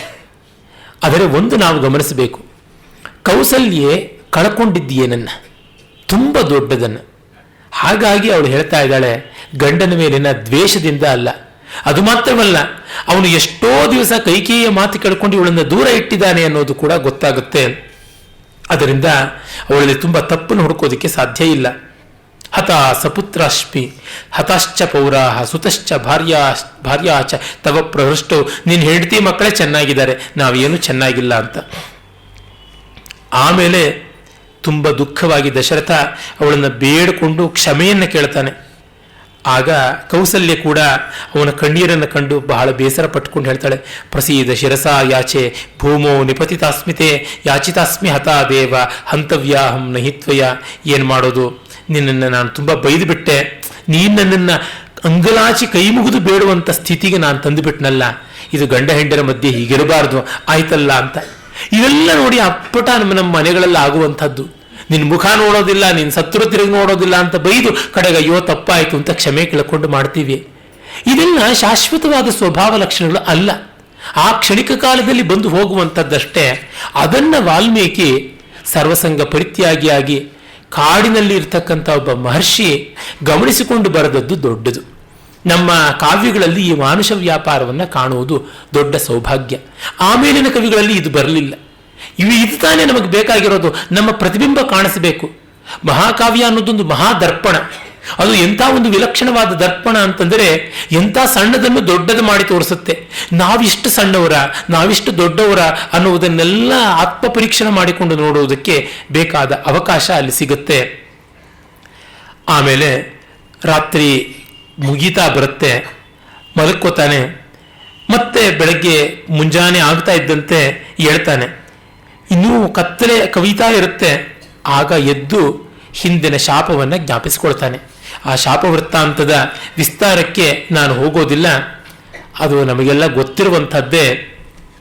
ರಾಮಾಯಣದ ಪ್ರಸಿದ್ಧವಾದ ಭಾಗ ಶ್ರವಣಕುಮಾರ, ಅವನನ್ನು ತಾಂಡವ ಮುನಿ ಅಂತಲೂ ಕೆಲವರು ಹೇಳ್ತಾರೆ. ಆತನ ಒಂದು ಸಾವಿಗೆ ಸಂಬಂಧಪಟ್ಟದ್ದು. ದಶರಥನ ಮೃಗಯ ಕ್ರೀಡೆಯ ಲಾಲಸೆ ಎಂಥ ಪಾತಕ ಮಾಡಿಬಿಡ್ತು ಅಂತ. ಅವನು ಒಮ್ಮೆ ವಸಂತ ಋತು ಬಂದಿದ್ದಾಗ ಬೇಟೆಗೆ ಹೊರಟಿದ್ದ, ಸಂತಾನವೂ ಇರಲಿಲ್ಲ. ಆ ಕಾಲದಲ್ಲಿ ಆದಂಥ ಘಟನೆ ಇದು ನಮಗೆ ಬಹಳ ಚೆನ್ನಾಗಿ ಕುಮಾರದಾಸ ಅನ್ನುವಂಥ ಕವಿ ಕಟ್ಟಿಕೊಟ್ಟಿದ್ದಾನೆ. ತುಂಬ ಚೆನ್ನಾಗಿರುವಂಥದ್ದು ರಾಮಕಥಾ ಸಂದರ್ಭದ ಕುಮಾರದಾಸನ ಜಾನಕೀಹರಣ ಕಾವ್ಯ. ಸಿಲೋನಿನ ಬೌದ್ಧ ಇವನು. ಬೌದ್ಧನಾಗಿದ್ದರೂ ದಶರಥ ಜಾತಕದಂತೆ ರಾಮಾಯಣ ಬರಲಿಲ್ಲ. ದಶರಥ ಜಾತಕ ಅಂತ ಒಂದು ಬೌದ್ಧರು ರಾಮಾಯಣವನ್ನು ಲಪಟಾಯಿಸಿಕೊಂಡು ಮಾಡಿದ ಒಂದು ವಿಕಾರ ಉಂಟು. ಅಲ್ಲಿ ದಶರಥರಿಗೆ ರಾಮ, ಸೀತೆ, ಲಕ್ಷ್ಮಣ ಮತ್ತು ಭರತ ಇವರು 4 ಮಕ್ಕಳಿದ್ರು. ರಾಮ ಪಂಡಿತ, ಲಕ್ಷ್ಮಣ ಪಂಡಿತ, ಸೀತೆ, ಭರತ ಅಂತ ಮಕ್ಕಳು. ಭರತ ತನ್ನ ರಾಜ್ಯವನ್ನು ಬೇಕು ಅಂತ ಬಯಸದೇ ಇದ್ರು, ಕೈಕೇಯಿ ತನ್ನ ಮಗನಿಗೋಸ್ಕರ ರಾಜ್ಯವನ್ನ ಬಯಸುವಂತೆ ಇದ್ದಳು ಅಂತ ಗೊತ್ತಾಗಿ ದಶರಥ ತನ್ನ ಸಾವಿನಗಳಿಗೆ ಬಂದಾಗ ಈ 3 ಮಕ್ಕಳಿಗೆ, ರಾಮ, ಲಕ್ಷ್ಮಣ, ಸೀತೆಯರಿಗೆ, ಮಕ್ಕಳೇ ನೀವು ಹೊರಟೋಗ್ಬಿಡಿ, ನಾನು ಸತ್ತ ಮೇಲಿಂದ 12 ವರ್ಷ ಆದಮೇಲೆ ಬಂದು ರಾಜ್ಯವನ್ನು ತೆಗೆದುಕೊಳ್ಳಿ ಅಂತ ಹೇಳ್ಬಿಡ್ತಾನೆ. ಆಗ ರಾಮ ಹಾಗೆ ಕಾಡಿಗೆ ಹೋಗ್ತಾನೆ. ಕಾಡಿಗೆ ಹೋಗುವಾಗಲೇ ಸೀತೆಯನ್ನು ಮದುವೆ ಆಗ್ಬಿಡ್ತಾನೆ. ಇದು ಈಜಿಪ್ಷಿಯನ್ ರಾಮಸೀಸ್ ಪರಂಪರೆ ತರಹ ತಂಗಿಯನ್ನ, ಅಕ್ಕನನ್ನ, ತಮ್ಮನನ್ನ, ಅಣ್ಣನನ್ನ ಮದುವೆ ಆಗುವಂತೆ ಹಾಗೆ. ಆಗ ಭರತ ಮಾತ್ರ ಓಡಿ ಬಂದು ರಾಮನನ್ನ ಹುಡ್ಕೊಂಡು ಬಂದು ನೀರು ಬರಲೇಬೇಕು ಅಂತಾನೆ. ಇಲ್ಲಪ್ಪ 12 ವರ್ಷ ಆದ್ಮೇಲೆ ಬರ್ತೀನಿ ಅಂತ ಹೇಳಿದ್ದೀನಿ, ಬರ್ತೀನಿ ಅಂತ ಹೇಳಿ 12 ವರ್ಷ ಆದ್ಮೇಲೆ ಬಂದು ಸಿಂಹಾಸನದ ಮೇಲೆ ಕೂತ್ಕೋತಾನೆ ಅಂತ ದಶರಥ ಜಾತಕ ಅಂತ ಇದು ತಾತ್ಪರ್ಯ. ಯಾರಿಗೂ ಗೊತ್ತಾಗುತ್ತೆ it's A caricature of Ramayana ಅಷ್ಟೇ, ಇನ್ನೇನು ಅಲ್ಲ ಅಂತ. ಜೈನ ಬೌದ್ಧ ಸೋರ್ಸಸ್ ಎಲ್ಲ ವೈದಿಕ ಕಾವ್ಯಗಳನ್ನ ತಮ್ಮ ಮತ ಪ್ರಚಾರಕ್ಕಾಗಿ ಬಳಸಿಕೊಳ್ಳುವಲ್ಲಿ ಬೇಕಾದಷ್ಟು ರೀತಿಯಾಗಿ ಕ್ಯಾರಿಕೇಚರಿಂಗ್ ಮಾಡಿಕೊಂಡಿವೆ. ಅದನ್ನ ನೋಡಿ ನಾವು ಈಗೇನು ಕೋಪಗೊಳ್ಳಬೇಕಾಗಿಲ್ಲ, ಆದರೆ ಅದರಿಂದ ಮಾರಿ ಹೋಗಬೇಕಾಗಿಲ್ಲ. ಅದು ಅಧಿಕೃತ ಅಂತ ಖಂಡಿತ ಭಾವಿಸಬೇಕಿಲ್ಲ. ಕಾರಣ ಮಾನವ ಮೌಲ್ಯಗಳು, ಜೀವನ ಸ್ವಾರಸ್ಯಗಳು ಜೈನ ಬೌದ್ಧ ರಾಮಾಯಣ ಮಹಾಭಾರತ ವರ್ಷಗಳಲ್ಲಿ ಇದಕ್ಕಿಂತ ಚೆನ್ನಾಗಿ ಏನೂ ಬಂದಿಲ್ಲ. ಬಹಳ ವಿಕಾರವಾಗಿದೆ, ಕಳಪೆಯಾಗಿದೆ, ಕೆಲವು ಕಡೆ ಅಸಹ್ಯವೂ ಆಗುತ್ತದೆ ಎಂದರೆ ತಪ್ಪಲ್ಲ. ಆದರೆ ಅವರಿಗೂ ರಾಮಾಯಣ ಅನಿವಾರ್ಯವಾಯಿತು. ಯಾರಿಗೂ ಅನಿವಾರ್ಯ, ಪ್ರಾಯಶಃ ಕ್ರೈಸ್ತ ಮೊದಲಾದವರಿಗೂ ಕೂಡ ಅನಿವಾರ್ಯವಾಗಿ ಆ ರೀತಿಯಲ್ಲಿಯೂ ಬರೋದಕ್ಕೆ ಆರಂಭವಾಗುತ್ತೋ ಏನೋ ಗೊತ್ತಿಲ್ಲ. ರಾಮಾಯಣದ ಜನಪ್ರಿಯತೆ ಆ ಮಟ್ಟದಲ್ಲಿ ಇನ್ನೂ ಉಳಿದಿದೆ. ಆದರೆ ನೋಡಿ, ಬೌದ್ಧರಾಗಲಿ ಜೈನರಾಗಲಿ ಒಳ್ಳೆಯ ಕಾವ್ಯವನ್ನು ಬರೆಯೋಕ್ಕೆ ಹೊರಟಾಗ ಅವರು ವೈದಿಕ ಕಾವ್ಯವನ್ನೇ ಆಧಾರ ಇಟ್ಕೊಂಡು ಬರೆದ್ರು. ಈಗ ಉದಾಹರಣೆಗೆ ಪಂಪ ವಿಕ್ರಮಾರ್ಜುನ ವಿಜಯ ಬರೆದಾಗ, ರನ್ನ ಸಾಹಸ ಭೀಮ ವಿಜಯ ಬರೆದಿರುವಂಥದ್ದು ವೈದಿಕ ರಾಮಾಯಣ ಮಹಾಭಾರತಾದಿಗಳನ್ನು ಆಧರಿಸಿಕೊಂಡೇನೆ. ನಾಗಚಂದ್ರ ಬರೆದಂಥ ರಾಮಚಂದ್ರ ಚರಿತ ಪುರಾಣ ಜೈನಾಗಮವನ್ನು ಆಧರಿಸಿಕೊಂಡು ಬರೆದಿದ್ರಿಂದಲೇ ಅದು ಅಂಥ ಜನಪ್ರಿಯವಾಗಲಿಲ್ಲ. ಹೀಗಾಗಿ ಜನಪ್ರಿಯತೆ ಬೇಕು, ಲೋಕದ ಅಂಗೀಕಾರ ಬೇಕು, ಮೌಲ್ಯ ಪ್ರಜ್ಞೆ ಬೇಕು ಅಂದರೆ ವ್ಯಾಸ ವಾಲ್ಮೀಕಿಗಳ ದಾರಿಯನ್ನೇ ತುಳಿಯಬೇಕಲ್ಲದೆ ಬೇರೆ ದಾರಿ ಇಲ್ಲ. ಆ ಶ್ರವಣಕುಮಾರ ಬಾಣ ವಿದ್ಧನಾಗ್ತಾನೆ. ಅವನು ಶಬ್ದವೇದಿ ಇವನು ಬಳಸೋಕೆ ಹೋಗಿದ್ದು ನಿಶ್ಶಬ್ದವಾಗಿ ದಶರಥನ ಬದುಕನ್ನೇ ಅದು ಕೊಂದುಬಿಡ್ತು. ಅವನು ಹೇಳ್ತಾನೆ, ನೀನು ನನ್ನನ್ನು ಯಾತಕ್ಕಾಗಿ ಕೊಂದೆ, ನನ್ನಲ್ಲಿ ಏನಿದೆ ಅಂತ ಹೇಳ್ಬಿಟ್ಟಿದನುವೆ. ತಟೇಪಿ ತಸ್ಯ ಘಟಪೂರಣಸ್ಯ ಶ್ರುತ್ವಾರವಂ ಬೃಂಹಿತನಾದ ಶಂಕಿ ಶರಂ ಶರಣ್ಯೋಪಿ ಮುಮೋಚ ಬಾಲೆ ಮುನೇಸ್ತನೂಜೆ ಮನುವಂಶಕೇತು. ಆಗ ಅವನು ಹೇಳ್ತಾನೆ, ನೀನು ಅನಾಥನಾದ ನನ್ನನ್ನು ಈ ರೀತಿ ಕೊಂದಿದ್ದರಿಂದ ಏನನ್ನ ಸಾಧಿಸಿಕೊಂಡಿದ್ದೀಯ? ಏನಿದೆ ಇಲ್ಲಿ ನೋಡು, ಒಡೆದ ಮಡಿಕೆ, ಆ ಮಡಿಕೆ ತೂತಾಗಿದೆ, ಆ ತೂತಿಗೆ ನಾನು ಜತುವನ್ನ ಅಂದರೆ ಅರಗನ್ನ ಇಟ್ಟು ಮುಚ್ಚಿದ್ದೇನೆ, ಅದು ನಿನಗೆ ಬೇಕಾಗಿತ್ತ? ತರುತ್ವಚೋಯಂ ಕಠಿಣಾವಸಾನೋ ವನೇಶು ಶೀತೋಷ್ಣ ನಿಪೀತ ಸಾರ ಅಸ್ವಾದು ವನ್ಯಾಶನ ಜೀರ್ಣಶಕ್ತಿ ಪತ್ರಂ ಕೃಪಾಯಾಸ್ತವ ವದ್ಯಭೂತ ಜೀರ್ಣೋ ಜತುನ್ಯಾಸ ನಿರುದ್ಧರಂಧ್ರ ಕುಂಭಶ್ಚ ಮೌಂಜಿ ತರುವಲ್ಕಲಶ್ಚ ಏತೇಷು ಯನ್ಮಾಂ ವಿನಿಹತ್ಯ ಗಮ್ಯಂ ತದ್ಗೃಹ್ಯತಾಮಸ್ತು ಭವಾನ್ ಕೃತಾರ್ಥ. ನನ್ನ ಮೌಂಜಿ ಬೇಕೆ, ಯಜ್ಞೋಪವೀತ ಬೇಕೆ, ನಾರಿನ ಚರ್ಮ ಬೇಕೆ, ಅಥವಾ ಈ ತೂತಾದ ಮಡಿಕೆಗೆ ಅರಗು ಮೆತ್ತಿ ಇಟ್ಟುಕೊಂಡಿದ್ದೇನಲ್ಲ ಆ ಮಡಿಕೆ ಬೇಕೆ? ಯಾವುದಕ್ಕೆ ಮಾಡಿದೆ? ಅಥವಾ ಆನೆ ಅಂತಾದರೆ ದಂತ ಬೇಕು, ನನ್ನ ಹಲ್ಲಿ ಯಾವುದಕ್ಕೆ ಪ್ರಯೋಜನ ಬರುತ್ತೆ? ಹುಲಿ ಅಂತಾದರೆ ಚರ್ಮ ಪ್ರಯೋಜನಕ್ಕೆ ಬರಬೇಕು, ನನ್ನ ಚರ್ಮ ಎಲ್ಲಿ ಪ್ರಯೋಜನಕ್ಕೆ ಬರುತ್ತೆ? ಸಿಂಹ ಅಂತಾದರೆ ಉಗುರು ಪ್ರಯೋಜನಕ್ಕೆ ಬರ್ತಾರೆ, ನನ್ನ ಉಗುರಿಂದ ಏನು ಪ್ರಯೋಜನ? ಚಮರ ಮೃಗವೋ ಬಾಲವಿಲ್ಲ, ನವಿಲೋ ಗರಿ ಇಲ್ಲ, ಏನೂ ಇಲ್ಲದೆ ಇರುವಂಥ ನನ್ನನ್ನು ಯಾತಕ್ಕೆ ಕೊಂದೆ? ಒಬ್ಬ ನನ್ನನ್ನು ಕೊಲ್ಲುವ ಮೂಲಕವಾಗಿ ನೀನು ಏಕಕಾಲದಲ್ಲಿ ಒಂದು ಬಾಣದಿಂದ 3 ಬೇಟೆಯನ್ನಾಡಿದ್ದೀಯ, ವಸ್ತುತಃ 4 ಬೇಟೆಯನ್ನು ಆಡಿದ್ದೀಯ. ನಾನು, ನನ್ನ ತಾಯಿ, ತಂದೆ, ನಿನ್ನ ಪುಣ್ಯ, ಈ 4 ಕೊಂದುಕೊಂಡು ಬಿಟ್ಟಿಯಲ್ಲ ಅನ್ನುವಂಥ ಮಾತು ಬರುತ್ತೆ. ಬಹಳ ಮಾರ್ಮಿಕವಾದಂಥದ್ದು. ಇಡೀ ಕಾವ್ಯದಲ್ಲಿ ಇದು ಒಂದು ತುಂಬ ಸುಂದರವಾದ ಭಾವ. ಆಮೇಲೆ ಅವನು ತಂದೆ ತಾಯಿಗಳಿಗೆ ಮಗನ ಮರಣ ವಾರ್ತೆಯನ್ನು ದಶರಥ ತಿಳಿಸೋದಿಕ್ಕೆ ಹೋಗಿ ಅವರ ಶಾಪವನ್ನು ಪಡ್ಕೊಳ್ಳುವಂಥದ್ದು. ಇಲ್ಲಿ ನೋಡಿ, ಶ್ರವಣಕುಮಾರ ಬ್ರಾಹ್ಮಣ ಅಂತ ಏನಲ್ಲ, ಅವನು ಅನುಲೋಮ ವರ್ಣದಲ್ಲಿ ಬಂದಂಥ ಕರ್ಣ ಅಂತ ಹೇಳಬಹುದು. ಆ ವರ್ಣಕ್ಕೆ ಕರ್ಣ ಅಂತ ಕರೀತಾರೆ. ಶೂದ್ರ ತಾಯಿ, ವೈಶ್ಯ ತಂದೆ. ಶೂದ್ರಾಯಾಮ್ ಅಸ್ಮಿ ವೈಶ್ಯೇನ ಜಾತೋ ಜನಪದಾಧಿಪ ಅನ್ನುವ ಮಾತನ್ನ ರಾಮಾಯಣದಲ್ಲಿಯೇ ನಾವು ಕಾಣ್ತೀವಿ. ಅಂದರೆ ಯಾವ ಜಾತಿಯವರಾದರೂ ತಪಸ್ಸು ಮಾಡೋದಕ್ಕೆ ಅವಕಾಶ ಇರ್ತಾ ಇತ್ತು, ವನ್ಯವೃತ್ತಿಯನ್ನು ಅವಲಂಬಿಸೋಕೆ ಇರ್ತಾ ಇತ್ತು ಅಂತ ಇಲ್ಲೇ ಒಂದು ನಿದರ್ಶನ. ಯಾಕೆಂದ್ರೆ ರಾಮನ ಮೇಲೆ ಒಂದು ದೊಡ್ಡ ಗೂಬೆಯನ್ನು ಕೂಡಿಸ್ಬೇಕು ಅಂತ ಶಂಭೂಕ ವಧೆ ಅಂತ ಹೇಳ್ತಾರೆ. ತಪಸ್ಸು ಮಾಡಿದ್ದಕ್ಕೆ ಕೊಂದು ಬಿಟ್ಟ ರಾಮ ಅಂತ? ಖಂಡಿತ ಅಲ್ಲ. ನಾನು ಎಷ್ಟೋ ಬಾರಿ ಇದೇ ವೇದಿಕೆಯಲ್ಲಿ ಹೇಳಿದ್ದೀನಿ, ಸಶರೀರವಾಗಿ ಸ್ವರ್ಗಕ್ಕೆ ಹೋಗಬೇಕು ಅಂತ ಬಯಸಿದ್ರಿಂದ ಆದದ್ದು. ಇಲ್ಲಿ ಆ ಮುನಿಯ ತಂದೆಯ ಶಾಪ ದಶರಥನಿಗೆ ಮರಣವನ್ನು ತಂದು ಕೊಡುವಂತೆ ಆಯ್ತಲ್ಲ. ನಿಗ್ರಹಾನುಗ್ರಹ ಸಾಮರ್ಥ್ಯ ಇದೆ ಅಂದ್ರೆ ತಪಸ್ಸುಗೆ ಫಲ ಸಿಕ್ಕಿದೆ ಅಂತ ಅರ್ಥ. ಅವನ ತಪಸ್ಸು ತಪ್ಪಿನದಾಗಿದ್ದರೆ, ಶ್ರವಣಕುಮಾರನ ತಂದೆ ತಪಸ್ಸು, ಇವನು ಸಾಯೋದಿರಲಿ, ಅವನ ತಪಸ್ಸು ಫಲಿಸದೇ ಇದ್ದಿದ್ದರಿಂದ ಏನೂ ಆಗಬಾರ್ದಾಗಿತ್ತು. ಆದರೆ ಅದೆಲ್ಲ ಆಗಿದೆ ಅಂತಂದ್ರೆ ಎಲ್ಲ ವರ್ಣದವರಿಗೂ ಕೂಡ ಆತ್ಮೋದ್ಧಾರಕ್ಕಾಗಿ ತಪಸ್ಸು ಮಾಡುವಂಥ ಅಧಿಕಾರ ಇದ್ದೇ ಇದೆ. ಜ್ಞಾನೇ ಸರ್ವೇಷಾಂ ಅಧಿಕಾರ ಇತಿ ಸ್ಥಿತಂ. ಇದು ಆಚಾರ್ಯ ಭಗವತ್ಪಾದ ಶಂಕರರ ಮಾತು. ಅದು ಸುಳ್ಳಾಗುವಂಥದ್ದಲ್ಲ. ಎಲ್ಲರಿಗೂ ತಪಸ್ಸನ್ನು ಮಾಡೋದಕ್ಕೆ ಅಧಿಕಾರ ಉಂಟು. ಸಶರೀರ ಸ್ವರ್ಗ ಇತ್ಯಾದಿ ಭೋಗಕ್ಕೆ ಖಂಡಿತ ಇಲ್ಲ. ಅದು ದೇವತೆಗಳೇ ಅನುಗ್ರಹ ಮಾಡಬೇಕು. ಅದು ವರ, ಅದು ಅವರು ಕೊಡಬೇಕಾದಂಥ ಅನುಗ್ರಹ, ಅವರ ಹಕ್ಕಲ್ಲ. ದಶರಥ ಆ ಒಂದು ಕಥೆಯನ್ನು ಜ್ಞಾಪಿಸ್ಕೊಳ್ತಾನೆ, ಆ ವ್ಯಥೆಯನ್ನು ನೆನೆಸ್ಕೊಳ್ತಾನೆ. ಕೌಸಲ್ಯಗೆ ಹೇಳ್ತಾನೆ, ನಾನು ಈ ಥರ ಮಾಡಿದೆ, ಇನ್ನ ಈ ಪಾತಕಕ್ಕಾಗಿ ಸಾಯಬೇಕು, ಶಾಪ ಕೊಟ್ಟಿದ್ದೇನು? ನೀನು ಪುತ್ರ ಯೋಗದಿಂದ ಸಾಯಿ ಅಂತ. ಅದು ಒಂದು hope. Every cloud has A silver line ಅಂತೀವಲ್ಲ. ಪುತ್ರ ಶೋಕ ಅಂದರೆ ಮಕ್ಕಳೇ ಇಲ್ಲದ ದಶರಥನಿಗೆ ಆಗ ಮಕ್ಕಳಾಗ್ತಾರೆ ಅಂತ. ಮಕ್ಕಳು ಯಾರು ಹತ್ತಿರದಲ್ಲಿಲ್ಲದಂಥ ಸ್ಥಿತಿ. ಇವರಿಬ್ಬರು ಭರತ ಶತ್ರುಘ್ನರು ಕೇಕೆಯ ರಾಜ್ಯಕ್ಕೆ ಹೋಗಿದ್ದಾರೆ. ರಾಮ ಲಕ್ಷ್ಮಣರು ಚಿತ್ರಕೂಟಕ್ಕೆ ತೆರಳಿಬಿಟ್ಟಿದ್ದಾರೆ. ಇನ್ನು ಬಂತು ಮೃತ್ಯು ಅಂತಂದುಕೊಂಡು ತದಾತು ದೀನಂ ಕಥಯನ್ನರಾಧಿಪ ಪ್ರಿಯಸ್ಯ ಪುತ್ರಸ್ಯ ವಿವಾಸನಾತುರಃ ಗತೇರ್ಧರಾತ್ರೇ ಭೃಷದುಃಖ ಪೀಡಿತ ತದಾ ಜಹೋ ಪ್ರಾಣ ಮುದಾರ ದರ್ಶನಂ. ಅರ್ಧರಾತ್ರಿ ಕಳೆದಿದೆ, ಇನ್ನು ಹಗಲಿಗೆ ದೂರ ಇದೆ. ಆಗ ಹಾ ಪಿತೃಪ್ರಿಯ ಮೇ ನಾಥ, ಹಾದ್ಯ ಕ್ವಾಸಿ ಗತಸ್ಸುತ, ಹಾ ಕೌಸಲ್ಯೇ ವಿನಶ್ಯಾಮಿ, ಹಾ ಸುಮಿತ್ರೇ ತಪಸ್ವಿನಿ, ಹಾ ನೃಶಂಸೇ ಮಮಾಮಿತ್ರೇ ಕೈಕೇಯಿ ಕುಲಪಂಸನಿ ಇತಿ ರಾಮಸ್ಯ ಮಾತುಶ್ಚ ಸುಮಿತ್ರಾಯಾಶ್ಚ ಸನ್ನಿಧೌ ರಾಜ ದಶರಥ ಶೋಚನ್ ಜೀವಿತಾಂತಮುಪಾಗಮತ್. ಅಯ್ಯೋ ರಾಮ, ಎಲ್ಲಿ ಹೋದಿಯಪ್ಪ?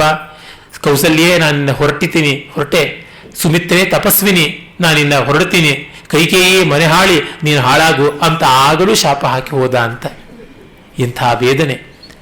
ನಮ್ಮ ಇತಿಹಾಸದಲ್ಲಿ ಗಂಡ ಸತ್ತದ್ದಕ್ಕಾಗಿ ಪ್ರಾಣ ಬಿಟ್ಟ ಹೆಂಡತಿಯರನ್ನು ಎಷ್ಟೋ ಜನರನ್ನು ನೋಡಿದ್ದೀವಿ. ಹಾಗೆ ಹೆಂಡತಿ ಸತ್ತಾಗ ಪ್ರಾಣ ಬಿಟ್ಟಂತಹ ಅಪರೂಪದ ಒಂದೆರಡು ಘಟನೆಗಳನ್ನು ನಾವು ನೋಡಿದ್ದೀವಿ. ಪ್ರಾಣ ಬಿಡುವಷ್ಟು ಸಂಕಟಪಟ್ಟ ರುರು ಪ್ರಮದ್ವರೆಯನ್ನೇನು ಮದುವೆ ಆಗಿರಲಿಲ್ಲ, ಆಗಲೇ ಪ್ರಮದ್ವರೆಯ ಸಾವಿಗೆ ಸಂಕಟಪಟ್ಟು ಯಮಲೋಕದವರೆಗೂ ಹೋಗಿದ್ದಂಥವನು. ಇನ್ನು ದಶರಥನ ತಂದೆ ಅಜಮಹಾರಾಜ ತನ್ನ ಪತ್ನಿ ಇಂದುಮತಿ ತೀರಿಕೊಂಡಾಗ ಆ ಶೋಕದಲ್ಲಿ ತಾನೂ ಕೂಡ ಸಾಯುವ ಅಂಚಿಗೆ ಹೋಗಿ ಸತ್ತೇ ಹೋದ ಕೆಲವು ಕಾಲದ ಬಳಿಕ. ಈತನದ್ದು ಹಲವು ಕಾಣಿಸುತ್ತೆ. ಆದರೆ ಮಗ ಸತ್ತಾಗ ತಂದೆ ಸಾಯುವಂಥದ್ದು ಇಲ್ಲಿಯೇ ಮಗ ಸತ್ತೂ ಇಲ್ಲ, ಮಗನ ವಿಯೋಗಕ್ಕೆ ತಂದೆ ಸಂಕಟಪಟ್ಟು ಸಾಯುವಂಥದ್ದು ಇಲ್ಲಿಯೇ ಕಾಣುವುದು. ಮಿಕ್ಕ ಕಡೆ ಎಲ್ಲ ಆತ್ಯಂತಿಕ ವಿಯೋಗ, ಇಲ್ಲಿ ಆತ್ಯಂತಿಕ ವಿಯೋಗ ಅಲ್ಲ, ಪ್ರಾಪ್ತ್ಯಾಶ ಇದೆ, ಪ್ರತ್ಯಾಶೆ ಉಂಟು, ಇನ್ನು ಅವನು ಬರಬಹುದು ಅಂತ.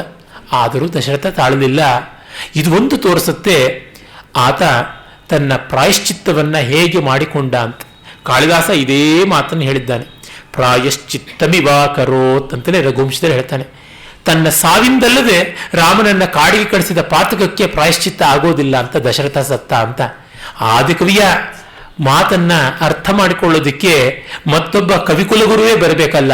ದಶರಥ ಇದು ರಾಮನಿಗಾದ ಅನ್ಯಾಯ ಅನ್ನೋದನ್ನು ತಿಳ್ಕೊಂಡ ತನ್ನ ಮೇಲೆ ತಾನು ದೇಹಾಂತ ದಂಡನೆಯನ್ನು ವಿಧಿಸಿಕೊಂಡಿದ್ದಾನೆ. ಹಿ ಪನಿಷ್ಡ್ ಹಿಮ್ಸೆಲ್ಫ್ ಅಂತ ನನಗನ್ಸುತ್ತೆ. ಇಲ್ಲಿ ದಶರಥ ದೊಡ್ಡವನಾಗ್ತಾನೆ. ಮನುಜರೊಳಗಾಗಾಗ ತೋರ್ಪ ಮಹನೀಯತೆಯೇ ಅನುವಾದ ಬ್ರಹ್ಮನದು ಮಂಕುತಿಮ್ಮ ಅಂತ DVG ಅವರು ಹೇಳಿದ್ದು ಈ ದೃಷ್ಟಿಯಿಂದ ಬಹಳ ಸತ್ಯ. ಅಂದರೆ ಮಾನವರು ಎಲ್ಲಿಯೋ ತಮ್ಮ ತಪ್ಪು ತಿದ್ದಿಕೊಂಡು ಅದಕ್ಕಾಗಿ ಬದುಕನ್ನೇ ಒತ್ತೆ ಇಟ್ಟುಬಿಡ್ತಾರೆ. ಅವರು ಚಂದನದ ಕಟ್ಟಿಗೆ ಹಾಗೆ ತೇದು ಬಿಡ್ತಾರೆ. ಇಲ್ಲಿ ದಶರಥ ಅದನ್ನು ಮಾಡಿಕೊಂಡು ಬಿಟ್ಟ. ರಾಮನ ವಿಯೋಗಕ್ಕಾಗಿ, ರಾಮನಿಗಾದ ಅನ್ಯಾಯಕ್ಕಾಗಿ, ಮಿಗಿಲಾಗಿ ಅಯೋಧ್ಯ ಪ್ರಜೆಗಳಿಗೆ ತಾನು ಅನ್ಯಾಯ ಮಾಡಿಬಿಟ್ಟಿದ್ದೀನಲ್ಲ ಅನ್ನುವುದು ಕೂಡ ತನ್ನನ್ನು ನೋಯಿಸಿದೆ. ಈ ಒಂದು ಕುಕೃತ್ಯದಿಂದ ಕೌಸಲ್ಯೆ, ಸುಮಿತ್ರೆ, ಅಂತಃಪುರ ಸ್ತ್ರೀಯರು, ಲಕ್ಷ್ಮಣ, ಶತ್ರುಘ್ನ, ಸೀತೆ ಎಲ್ಲರಿಗೂ ಶೋಕ ಉಂಟಾಯಿತು. ಇಡೀ ಅಯೋಧ್ಯೆಯೇ ಸಂಕಟ ಪಟ್ಟುಬಿಡ್ತು. ಒಂದು ತಲೆಮಾರು 14 ವರ್ಷ ಒದ್ದಾಡ್ತು. ಒಂದು ಜನರೇಷನ್. ಎಷ್ಟು ದೊಡ್ಡ ಲಾಸ್. ರಾಮ ಇದ್ದಿದ್ದರೆ ಇನ್ನೆಷ್ಟು ಅಭ್ಯುದಯ ಮಾಡ್ತಾ ಇದ್ನೋ ಏನೋ. ಹಾಗೆ ಕಂಡಾಗ ದಶರಥ ತಾನು ಮಾಡಲಾಗದಂಥ ಅಪರಾಧ ಮಾಡಿಬಿಟ್ಟೆ ಅಂತಂದುಕೊಂಡು ದೇಹಾಂತ ದಂಡನೆಯನ್ನೇ ವಿಧಿಸಿಕೊಂಡ್ಬಿಟ್ಟ. ಇದು ಪ್ರಾಯಶಃ ಪಾರ್ಟಿಷನ್ ಆದ ಮೇಲಿನ ಮಹಾತ್ಮ ಗಾಂಧಿಯವರ ಸ್ಥಿತಿ ಇದ್ದಂತೆ ಇತ್ತು ಅಂತ ನನಗನ್ಸುತ್ತೆ. ಅಂತಃಪುರದಲ್ಲಿ ದೊಡ್ಡ ದುಃಖ ಆಕ್ರಂದನ ಏಳುತ್ತೆ. ಸೂರ್ಯೋದಯ ಆಗುತ್ತಿದ್ದಂತೆ ದಶರಥನ ಮರಣ, ಸೂರ್ಯವಂಶೀಯನೊಬ್ಬನ ಮರಣ. ಆಮೇಲೆ ಮಕ್ಕಳು ಯಾರೂ ಇಲ್ಲ. ಅದಕ್ಕಾಗಿ ಇನ್ನು ಯಾರಾದರೂ ವೈರಿಗಳು ಕಣ್ಣು ಹಾಕಿ ಯಾರು ಅಂತ ದಶರಥನ ಶರೀರವನ್ನು ತೈಲದ್ರೋಣಿಯಲ್ಲಿ ರಕ್ಷಿಸಿಡ್ತಾರೆ. ಇವೆಲ್ಲ ನಮ್ಮಲ್ಲಿ ಪ್ರಾಚೀನ ಕಾಲದಿಂದ ಇದ್ದಂಥ ವ್ಯವಸ್ಥೆ. ನಮ್ಮ ಆಯುರ್ವೇದಾದಿಗಳಲ್ಲಿ ದೇಹವನ್ನು ಕೆಡದೆ ಉಡಿಸುವಂಥದ್ದು ಹೇಗೆ ಅನ್ನುವುದೆಲ್ಲ ಮೆಕ್ಯಾನಿಸಮ್ ಉಂಟಲ್ಲ, ಅದನ್ನು ಮಾಡ್ತಾರೆ. ಆಮೇಲೆ ಕೌಸಲ್ಯೆ, ಸುಮಿತ್ರೆ ಶೋಕಕರ್ಷಿತರಾಗಿ ಆ ಒಂದು ಶರೀರದ ಬಳಿಯೇ ಇರ್ತಾರೆ. ಈಗ ಅರಾಜಕವಾಗಿಬಿಟ್ರೆ ದೇಶ ಏನು ಗತಿ ಅಂತನ್ನುವುದು 67ನೇ ಸರ್ಗದಲ್ಲಿ ವಿಸ್ತಾರವಾಗಿ ಬರುತ್ತೆ. ನಾರಾಜಕೆ ಜನಪದೇ ವಿದ್ಯುನ್ಮಾಲಿ ಮಹಾಸ್ವನಃ ಅಭಿವರ್ಷತೆ ಪರ್ಜನ್ಯೋ ಮಹೀಂ ದಿವ್ಯೇನ ವಾರಿಣ. ಅರಾಜಕವಾದ ದೇಶದಲ್ಲಿ ಮಳೆ ಸರಿಯಾಗಿ ಆಗೋಲ್ಲ ಅಂತ ಹೇಳ್ತಾನೆ. ಅರಾಜಕವಾದ ದೇಶದಲ್ಲಿ ಮಳೆನೂ ಆಗೋದಿಲ್ಲ ಅಂತಂದ್ರೆ ಏನರ್ಥ? ಪ್ರಕೃತಿ ಇದಲ್ವಾ ಅಂದರೆ ಮಳೆಯೂ ಕೂಡ ಇಲ್ಲಿಯ ವ್ಯವಸ್ಥೆಯನ್ನು ನೋಡಿಕೊಂಡು ತಾನೇ ಇರುತ್ತೆ. ವೃಕ್ಷಗಳು ತುಂಬ ತುಂಬ ಕಡಿಮೆ ಆಗಿಬಿಟ್ರೆ, ವ್ಯವಸ್ಥೆ ಇಲ್ಲವಾದರೆ ಗತಿ ಏನು? ಮಳೆ ಹೊರಟೋಗ್ಬಿಡುತ್ತೆ. ಬೆಟ್ಟಗಳು ಪೂರ್ತಿ ಬೋಳಾಗಿಬಿಟ್ರೆ ಗತಿ ಏನು? ನಾರಾಜಕೆ ಜನಪದೇ ಬೀಜ ಮುಷ್ಟಿ ಪ್ರಕೀರ್ಯತೆ. ಒಂದು ಮುಷ್ಟಿ ಬೀಜವನ್ನು ಬಿತ್ತನೆಗೆ ಅಂತ ಎಸೆಯೋದು ಉಂಟಲ್ಲ, ಹಾಗೆ ಎಸೆದಾಗ ಆ ಮುಷ್ಟಿ ಬೀಜವು ಬೆಳೆಯೋದಿಲ್ಲ. ನಾರಾಜಕೆ ಪಿತುಃ ಪುತ್ರೋ ಭಾರ್ಯಾವಾ ವರ್ತತೆ ವಶೆ. ಅರಾಜಕವಾದ ಜನಪದದಲ್ಲಿ ತಂದೆಯ ಮಾತನ್ನು ಕೇಳಿಕೊಂಡು ಮಕ್ಕಳು, ಗಂಡನ ಮಾತು ಕೇಳಿಕೊಂಡು ಹೆಂಡತಿ, ಇವರೆಲ್ಲ ಇರೋದಿಲ್ಲ. ನಾರಾಜಕೆ ಧನಂ ನಾಸ್ತಿ ನಾಸ್ತಿ ಭಾರ್ಯಾಪ್ಯ ರಾಜಕೆ. ಹೆಂಡತಿಯರೂ ನಿಲ್ಲೋದಿಲ್ಲ, ಮದುವೆ ಆಗೋದಕ್ಕೆ ಅವಕಾಶ ಆಗೋದಿಲ್ಲ, ಎಂಪ್ಲಾಯ್ಮೆಂಟ್ ಎಲ್ಲ ಕ್ರಿಯೇಟ್ ಆಗಬೇಕಲ್ಲ. ಇದು ಯಾವುದೋ ಒಂದು ಕಾಗಮ್ಮನ ಗುಬ್ಬಮ್ಮನ ಕಥೆ ಅಂತಲ್ಲ.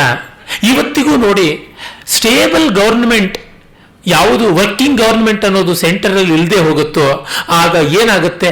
ಸ್ಟಾಕ್ ಶೇರ್ ಮಾರ್ಕೆಟ್ ಅನ್ನ ಫ್ಲಕ್ಚುಯೇಷನ್ಸ್ ನೋಡಿ, ಕ್ಯಾಬಿನೆಟ್ ಫಾರಂ ಮಾಡ್ತಾರೋ ಇಲ್ವೋ ಅಂತಂದ್ರೆ ಆ ಸೆನ್ಸೆಕ್ಸ್ ಎಲ್ಲ ಡೋಲಾಯಮಾನವಾಗಿರುತ್ತೆ. ದೇಶ ವಿದೇಶಗಳಲ್ಲಿ ವಾಲ್ ಸ್ಟ್ರೀಟ್ ಅಲ್ಲಿ ಏನಾಗಿರುತ್ತೆ, ದಲಾಲ್ ಸ್ಟ್ರೀಟ್ ಅಲ್ಲಿ ಏನಾಗಿರುತ್ತೆ ಅಂತ ನಾನು ಆ ಪ್ರಪಂಚ ಕಂಡವನಲ್ಲ, ಪೇಪರ್ನಲ್ಲಿ ನೋಡಿ ಮಾತ್ರ ಗೊತ್ತಾಗುವಂಥದ್ದು. ಕೋಲಾಹಲ ತಾಂಡವಿಸಿರುತ್ತೆ. ಬೇರೆ ದೇಶದವರಿಗೆ ಈ ದೇಶದ ಜೊತೆಗೆ ಯಾವ ರೀತಿಯಾದ ಫಾರಿನ್ ಪಾಲಿಸಿ ಇಟ್ಕೊಳ್ಬೇಕು ಅಂತ ಗೊತ್ತಿಲ್ಲ. ವರ್ತಕರಿಗೆ ಯಾವುದನ್ನು ಕೊಳ್ಳಬೇಕು, ಯಾವುದನ್ನು ಮಾರಬೇಕು ಅಂತ ಗೊತ್ತಿಲ್ಲ. ಎಲ್ಲವೂ ಕೂಡ ಸ್ತಬ್ಧವಾಗಿ ಬಿಡುತ್ತೆ. ಎಂಪ್ಲಾಯ್ಮೆಂಟ್ ಕ್ರಿಯೇಟ್ ಆಗೋದಿಲ್ಲ, ಬಿಸ್ನೆಸ್ ಆಗೋದಿಲ್ಲ, ಅಗ್ರಿಕಲ್ಚರ್ ಆಗೋದಿಲ್ಲ, ಎಜುಕೇಶನ್ ಅಂತೂ ದೂರವೇ ಉಳಿಯಿತು. ಇವೆಲ್ಲ ಅರಾಜಕವಾದಾಗ ಆಗುವಂಥದ್ದು ಅಂತ ರಾಮಾಯಣ ಕೇವಲ ಒಂದು ಕುಟುಂಬದ ಕಥೆಯನ್ನು ಹೇಳಿ ಇಂಪು ಮಾಡೋಣ ತಪ್ಪು ಮಾಡೋಣ ಅಂತ ಅಷ್ಟೇ ಅಲ್ಲ, ಒಂದು ದೇಶದ ಬದುಕನ್ನು ಕೂಡ ಆನುಷಂಗಿಕವಾಗಿ ಅಲ್ಲಲ್ಲಿ ಸೂಚ್ಯವಾಗಿ ಹೇಳುತ್ತೆ. ಇಷ್ಟೇ ನಾವು ನೋಡಬೇಕಾದದ್ದು. ಇರುವುದು ಒಂದೇ ಚಿತ್ರ. ಆ ಚಿತ್ರದ ಬ್ಯಾಕ್ಗ್ರೌಂಡ್ ಒಂದು, ಫೋರ್ಗ್ರೌಂಡ್ ಒಂದು. ಬ್ಯಾಕ್ಗ್ರೌಂಡ್ ರಾಮಾಯಣದಲ್ಲಿ ದೇಶ, ಫೋರ್ಗ್ರೌಂಡ್ ಅಂದರೆ ಮುಂದಿನದು ಇರುವಂಥದ್ದು ಕುಟುಂಬ. ಮಹಾಭಾರತದಲ್ಲಿ ಬ್ಯಾಕ್ಗ್ರೌಂಡ್ ಕುಟುಂಬ, ಫೋರ್ಗ್ರೌಂಡ್ ದೇಶ. ಇದು ಫೋಕಸ್ ಮಾಡಿಕೊಳ್ಳುವಾಗ ವ್ಯಾಸರು ಅದಕ್ಕೆ ಹೆಚ್ಚು ಫೋಕಸ್ ಮಾಡ್ತಾರೆ, ವಾಲ್ಮೀಕಿಗಳು ಇದಕ್ಕೆ ಹೆಚ್ಚು ಫೋಕಸ್ ಮಾಡ್ತಾರೆ. Camera adjustment. ಒಂದೇ ಚಿತ್ರವೇ ಭಾರತೀಯ ಜನಜೀವನ, ಭಾರತೀಯ ಸಂಸ್ಕೃತಿ ಅಲ್ಲಿರೋದು, ಮತ್ತಿನ್ನು ಎರಡಿಲ್ಲ. ವಾಲ್ಮೀಕಿಗಳ ದೃಷ್ಟಿ ಕುಟುಂಬದ ಮೂಲಕ ದೇಶ, ವ್ಯಾಸರ ದೃಷ್ಟಿ ದೇಶದ ಮೂಲಕ ಕುಟುಂಬ. ಒಂದು ಸೃಷ್ಟಿಕ್ರಮದ ಶ್ರೀಚಕ್ರ ಪೂಜೆ ಆದರೆ ಮತ್ತೊಂದು ಸಂಹಾರ ಕ್ರಮದ ಶ್ರೀಚಕ್ರ ಪೂಜೆ. ಒಂದು ಅಹಂ ಬ್ರಹ್ಮಾಸ್ಮಿ ಅಂತ ಹೋದರೆ ಮತ್ತೊಂದು ಸರ್ವಂ ಖಲ್ವಿದಂ ಬ್ರಹ್ಮ ಅಂತ ಹೋಗುತ್ತೆ. ವ್ಯಾಸ ವಾಲ್ಮೀಕಿಗಳ ಧ್ವನಿ ಒಂದೇ ಆಗಿದೆ. ಅದರಿಂದಲೇ ಅವರ ದರ್ಶನವನ್ನು ಕಾಳಿದಾಸ ತನ್ನಲ್ಲಿ ಅಚ್ಚುಕಟ್ಟಾಗಿ ಸಮನ್ವಯ ಮಾಡೋಕ್ಕಾಗಿದ್ದು. ಹೀಗಾಗಿ ಇಲ್ಲಿ ಅಲ್ಲಲ್ಲಿ ಬರುವಂಥದ್ದು ಮಹಾಭಾರತದಲ್ಲಿ ವ್ಯಾಪಕವಾದ ಅಧ್ಯಾಯಗಳ ಗಟ್ಟಲೆ ಬರುತ್ತೆ. ಇಲ್ಲಿ ಹಲವು ಶ್ಲೋಕದಲ್ಲಿ ಬರೋದು ಹಲವು ಅಧ್ಯಾಯದಲ್ಲಾಗುತ್ತೆ, ಇಲ್ಲಿ ಹಲವು ಸರ್ಗದಲ್ಲಿ ಬರೋದು ಅಲ್ಲಿ ಹಲವು ಪರ್ವಗಳಲ್ಲಿ ಆಗುತ್ತೆ. ಶಾಂತಿ, ಅನುಶಾಸನ ಪರ್ವ ಮೊದಲಾದವುಗಳನ್ನು ನೋಡಿದ್ರೆ ನಮಗೆ ಗೊತ್ತಾಗುತ್ತೆ. ನಾರಾಜಕೆ ಜನಪದೇ ಯಜ್ಞಶೀಲ ದ್ವಿಜಾತೆಯ ನಾರಾಜಕೆ ಜನಪದೇ ಪ್ರವಿಶಂತಿ ಸಭಾಂನರ. ಸಭೆಗಳು ನಡೆಯೋದಿಲ್ಲ, ಜನರಿಗೆ ಆಸಕ್ತಿ ಇರೋದಿಲ್ಲ. ಏನಾಗುತ್ತೋ ಏನೋ ಅಂತಂದ್ರೆ ಯಾರು ಬಂದಿಲ್ಲಿ ಕೂತ್ಕೊಂಡು ಪ್ರವಚನ ಕೇಳ್ತಾರೆ. ಎಲ್ಲ ಮನೆಗಳಲ್ಲಿ ಕೂತ್ಕೊಂಡು ಅಥವಾ ರಸ್ತೆಗೆ ಹೋದ್ರೇ ಸಾಕು, ನಮಗೆ ಎಲ್ಲಿ ಹೊರಗೆ ನಿಲ್ಲೋದಕ್ಕಾಗುತ್ತೋ ಇಲ್ಲವೋ ಅಂತ. ಮೃಚ್ಛಕಟಿಕ ನಾಟಕದಲ್ಲಿ ಪ್ರಕರಣದಲ್ಲಿ ಬರುತ್ತೆ, ಈ ಉಜ್ಜಯಿನಿ ರಸ್ತೆಗಳಲ್ಲಿ ನಾನು ಓಡಾಡೋದಕ್ಕೆ ಆಗೋದಿಲ್ಲಪ್ಪ, ಹೊರಗೆ ತೆಗೆದುಕೊಂಡು ಹೋಗಿ ದೇವತೆಗಳಿಗೆ ದೀಪ ಇಟ್ಟು ಬಾ, ಬಲಿಹರಣ ಮಾಡಿ ಬಾ, ಅಂದರೆ ಧೂಪ ದೀಪಾದಿಗಳಿಂದ ದೀಪ ಪೂಜೆಯನ್ನು ಮಾಡಬೇಕು, ಅದನ್ನೆಲ್ಲ ಮಾಡೋದಕ್ಕೆ ನನ್ನ ಕೈಯಲ್ಲಿ ಆಗೋಲ್ಲ ಅಂತ ಮೈತ್ರೇಯ ಹೇಳ್ತಾನೆ. ಯಾಕೆ ಅಂತಂದ್ರೆ ಇದು ಉಜ್ಜಯಿನಿಯ ಈ ಹೊತ್ತು, ಸಂಜೆ ಹೊತ್ತು ಕುಡುಕರು, ವ್ಯಭಿಚಾರಿಗಳು, ಕಳ್ಳರು, ಅಹಂಕಾರಿಗಳು, ರಾಜವಲ್ಲಭರು, ಪೊಲೀಸರು, ದರೋಡೆಕೋರರು ಎಲ್ಲ ತಿರುಗ್ತಾ ಇರ್ತಾರೆ. ಅಂತಹ ಜಾಗದಲ್ಲಿ ನಾನಿರ್ಲಾರೆ ಅಂತ. ಅಂದ್ರೆ ಏನು ಅರಾಜಕವಾಗಿತ್ತು ಉಜ್ಜಯಿನಿಯಾಗ. ಪಾಲನೆಯೇ ಬರದ ರಾಜ ಅವನು ಆಳ್ತಾ ಇದ್ದಿದ್ದು. ಅಯೋಗ್ಯ. ಇದು ನಮ್ಮಲ್ಲಿ ವಾಲ್ಮೀಕಿಗಳು ತೋರಿಸುವಂತೆ ಎಚ್ಚರ. ನಾರಾಜಕೆ ಜನಪದೇ ಪ್ರಹೃಷ್ಟ ನಟನರ್ತಕಾ ಉತ್ಸವಾಶ್ಚ ಸಮಾಜಶ್ಚ ವರ್ಧಂತೆ ರಾಷ್ಟ್ರವರ್ಧನಾ. ಅರಾಜಕವಾದ ದೇಶದಲ್ಲಿ ಸಮಾಜೋತ್ಸವ ಶಾಲೀನತೆ ಇರುವುದಿಲ್ಲ. ನಟ, ಗಾಯಕ, ಕವಿ ಮೊದಲಾದವರಿಗೆ ಪೋಷಣೆ ಇರುವುದಿಲ್ಲ. ಉದ್ಯಾನಾನಿ ಚ ರಮ್ಯಾಣಿ ಹೃಷ್ಟ ಪುಣ್ಯಗ್ರಹಾಣಿ ಚ. ಒಳ್ಳೆ ಪಾರ್ಕ್ ಇರೋದಿಲ್ಲ, ಒಳ್ಳೆ ರಸ್ತೆ ಇರೋದಿಲ್ಲ, ಬೆಂಗಳೂರು ಇದ್ದಂಗಿರುತ್ತೆ ಅಂತ. ಕೊಯ್ಲೀಷನ್ ಗೌರ್ಮೆಂಟ್ಗಿಂತ ಅರಾಜಕತ್ವ ಇನ್ಯಾವುದು ಹೇಳಿ. ಎತ್ರ ಸರ್ವೇ ವಿನಯತಾರಹ ತತ್ರ ಸರ್ವಂ ಪ್ರಣಶ್ಯತಿ. ಎಲ್ಲಿ ಎಲ್ಲರೂ ನಾಯಕರು ಅಲ್ಲಿ ಯಾವುದೂ ನಡೆಯೋದಿಲ್ಲ ಅಂತ. ನಾರಾಜಕೆ ಜನಪದೇ ಕಥಾಶೀಲ ಕಥಾಪ್ರಿಯೈ. ಕಥೆಗಳನ್ನು ಜನ ಮಾತಾಡೋದಿಲ್ಲವಂತೆ. ಸಾಯಾನ್ನೇ ಕ್ರೀಡಿತುಂ ಯಾಂತಿ ಕುಮಾರ್ಯೋ ಹೇಮಭೂಷಿತಾ ನಾರಾಜಕೆ ಜನಪದೇ ಉದ್ಯಾನಾನಿ ಸಮಾಗತಾ. ಹೆಣ್ಣು ಮಕ್ಕಳು ಪಬ್ಲಿಕ್ ಗಾರ್ಡನ್ ಹೋಗೋದಿಲ್ಲ, ಪಾರ್ಕ್ಗಳಿಗೆ, ಉದ್ಯಾನಗಳಿಗೆ ಹೋಗೋದಿಲ್ಲ, ಸಾರ್ವಜನಿಕವಾದಂಥ ಈಜುಕೊಳಗಳಿಗೆ ಹೋಗೋದಿಲ್ಲ ಅಂತ ವಾಲ್ಮೀಕಿಗಳು ಹೇಳ್ತಾರೆ. ಹೆಣ್ಣಿನ ಮಾನಕ್ಕೆ ಪ್ರಾಣಕ್ಕೆ ಸಂಚಕಾರ ಬಂದು ಬಿಡುತ್ತೆ ಅಂತ. ಕಾಳಿದಾಸ ಇದೇ ದಶರಥನ ತಂದೆ ಅಜಮಹಾರಾಜ ಇಂದುಮತಿಯ ಸ್ವಯಂವರಕ್ಕೆ ಹೋಗಿದ್ದಾಗ ಸುನಂದ ಅಂತ ಇಂದುಮತಿಯ ಸಖಿ ಎಲ್ಲ ಬಂದ ರಾಜರುಗಳ ಗುಣವಿಶೇಷಗಳನ್ನು ವರ್ಣನೆ ಮಾಡ್ತಾ ಬರ್ತಾಳೆ. ಆಗ ಇವನು ಇಕ್ಷ್ವಾಕು ವಂಶೀಯ ಅಜಮಹಾರಾಜ, ಇವನ ತಂದೆ ರಘು, ಅವನ ರಾಜ್ಯ ಆಳುವಾಗ ಹೇಗಿತ್ತು ಅಂದರೆ ವಾರಾಂಗನೆಯರು ಅಭಿಸಾರಿಕೆಯರಾಗಿ ರಾತ್ರಿ ವೇಳೆ ಬೀದಿಯಲ್ಲಿ ಓಡಾಡ್ತಾ ಅವರು ತಮ್ಮ ನಲ್ಲರಿಗೆ ಕಾಯ್ತಾ ರಸ್ತೆಯಲ್ಲಿಯೇನೆ ಅಲ್ಲಿ ಪಾವಟಿಗಳ ಮೇಲೆ, ಬೆಂಚ್ಗಳ ಮೇಲೆ ಮಲಗಿದಾಗ ಅವರ ಮೈಮೇಲೆ ಹೊದ್ದಿರುವ ದುಕೂಲವನ್ನು ಗಾಳಿಯೂ ಹಾರಿಸ್ತಾ ಇರಲಿಲ್ಲ ಅಂತ. ಇಂಥದ್ದು ಈ ಸೆಕ್ಯೂರಿಟಿ ಇದ್ದದ್ದು ಅಂತ. ಸಾಕಲ್ಲ, ಇನ್ನು ಯಾವ ರೀತಿ ಹೇಳೋದಕ್ಕೆ ಸಾಧ್ಯ? ಅದು ಮಹಾಕವಿ ಕಾಳಿದಾಸನ ಉಕ್ತಿ ಅಂದರೆ ಆಯ್ತೆ. ಹೀಗೆ ಈ ತರ ನಾರಾಜಕೆ ಜನಪದೇ ಧನವಂತ ಸುರಕ್ಷಿತಾ. ದುಡ್ಡಿದ್ದವರಿಗೆ ನೆಮ್ಮದಿ ಇರೋದಿಲ್ಲ, ಸುರಕ್ಷೆ ಇರೋದಿಲ್ಲ ಅಂತ ಹೇಳ್ತಾರೆ. ಕಮ್ಯುನಿಸ್ಟ್ಗಳು ಬಂದ್ಬಿಡ್ತಾರೆ, ನಕ್ಸಲೈಟ್ಸ್ ಬಂದ್ಬಿಡ್ತಾರೆ ಅಂತ. ಅರಾಜಕವಾದಾಗ ದುಡ್ಡಿರೋದೊಂದು ಪಾತಕ ಅಲ್ಲ. ಬಡತನವಾಗಲಿ ಸಿರಿತನವಾಗಲಿ ತಮ್ಮಂತೆ ತಾವೇ ಶಾಪವೂ ಅಲ್ಲ, ವರವೂ ಅಲ್ಲ. ನಾವು ಅದನ್ನು ಹೇಗೆ ಗಮನಿಸ್ಕೊಳ್ತೀವಿ ಅನ್ನೋದ್ರ ಮೇಲೆ ಬರುತ್ತೆ. ಅದಕ್ಕೆ ರಾಜನ ದೃಷ್ಟಿ ಬೇಕು. ಅದಿಲ್ಲದೆ ಇದ್ರೆ ಎಲ್ಲ ಅನ್ಯಾಯವಾಗಿಬಿಡುತ್ತೆ. ನಾರಾಜಕೆ ಜನಪದೇ ವಾಹನಂ ಶೀಘ್ರಗಾಮಿಚ. ಅರಾಜಕವಾದ ಜನಪದದಲ್ಲಿ ವೆಹಿಕಲ್ಸು ಫಾಸ್ಟ್ ಆಗಿ ಓಡಾಡೋದಿಲ್ಲ. ಏನು ಈ ಕಾಲವನ್ನು ನೋಡಿ ಬರೆದರ ಮಹರ್ಷಿಗಳು. ನಾರಾಜಕೆ ಜನಪದೇ ಬದ್ಧಗಂಟ ವಿಷಾಣಿನಃ ಅಟಂತಿ ರಾಜಮಾರ್ಗೇಶು ಕುಂಜರ ಶಿಷ್ಟಿಹಾಯನ. 60 ವರ್ಷದ ಒಳ್ಳೆ ವಯಸ್ಸಿನಲ್ಲಿರತಕ್ಕಂಥ ಆನೆಗಳು ಘಂಟಾರವದಿಂದ ಝಣತ್ಕಾರ ಮಾಡಿಕೊಂಡು ರಾಜಪಥದಲ್ಲಿ ಓಡಾಡುವುದಿಲ್ಲ. ನಾರಾಜಕೆ ಜನಪದೇ ವಣಿಜೋ ದೂರಗಾಮಿನಃ. ಓವರ್ಸೀಸ್ ಅಸೈನ್ಮೆಂಟ್ಸು ಟ್ರಾನ್ಸಾಕ್ಷನ್ಸ್ ಅನ್ನು ವರ್ತಕರು ರಾಜಕದಲ್ಲಿ ತೆಗೆದುಕೊಳ್ಳೋದಿಲ್ಲ. ಗಚ್ಚಂತಿ ಕ್ಷೇಮವದ್ವಾನಂ ಬಹುಪಣ್ಯ ಸಮಾಜಿತ. ಹಾಗೆ ಕಾರವಾನ್ಸ್ ಸಾರ್ಥವಾಹಗಳು ನಡೆಯುವಂತಹದ್ದು ಅಲ್ಲ. ಹೀಗೆ ಅನೇಕ ಶ್ಲೋಕಗಳು ಬರ್ತವೆ. ರಾಜಕದಲ್ಲಿ ದೇವತಾಭ್ಯರ್ಚನಾರ್ಥಾಯ ಕಲ್ಪ್ಯಂತೆ ನೇತೈರ್ಜನೈ ನಾರಾಜಕೆ ಜನಪದೇ ಮಾಲ್ಯ ಮೋದಕ ದಕ್ಷಿಣಾ. ದೇವಸ್ಥಾನಗಳಲ್ಲಿ ಪೂಜೆ ನಡೆಯೋದಿಲ್ಲ, ಬ್ರಾಹ್ಮಣರಿಗೆ ದಕ್ಷಿಣೆ ಸಿಗೋದಿಲ್ಲ, ಏನೂ ಆಗೋದಿಲ್ಲ ಅಂತ ಹೇಳ್ಬಿಟ್ಟಂತೆ. ಹೀಗೆ ಅರಾಜಕವಾದಾಗ ಮತ್ಸ್ಯಾಯವ ನರಾ ನಿತ್ಯಂ ಭಕ್ಷಯಂತಿ ಪರಸ್ಪರಂ. ಮಾತ್ಸ್ಯನ್ಯಾಯ, ಚಿಕ್ಕ ಮೀನನ್ನು ದೊಡ್ಡ ಮೀನು ನುಂಗುವಂತೆ ಆಗಿಬಿಡುತ್ತೆ. ಅದರಿಂದ ಅರಾಜಕವಾದದ್ದು ಬಹಳ ಕಷ್ಟ.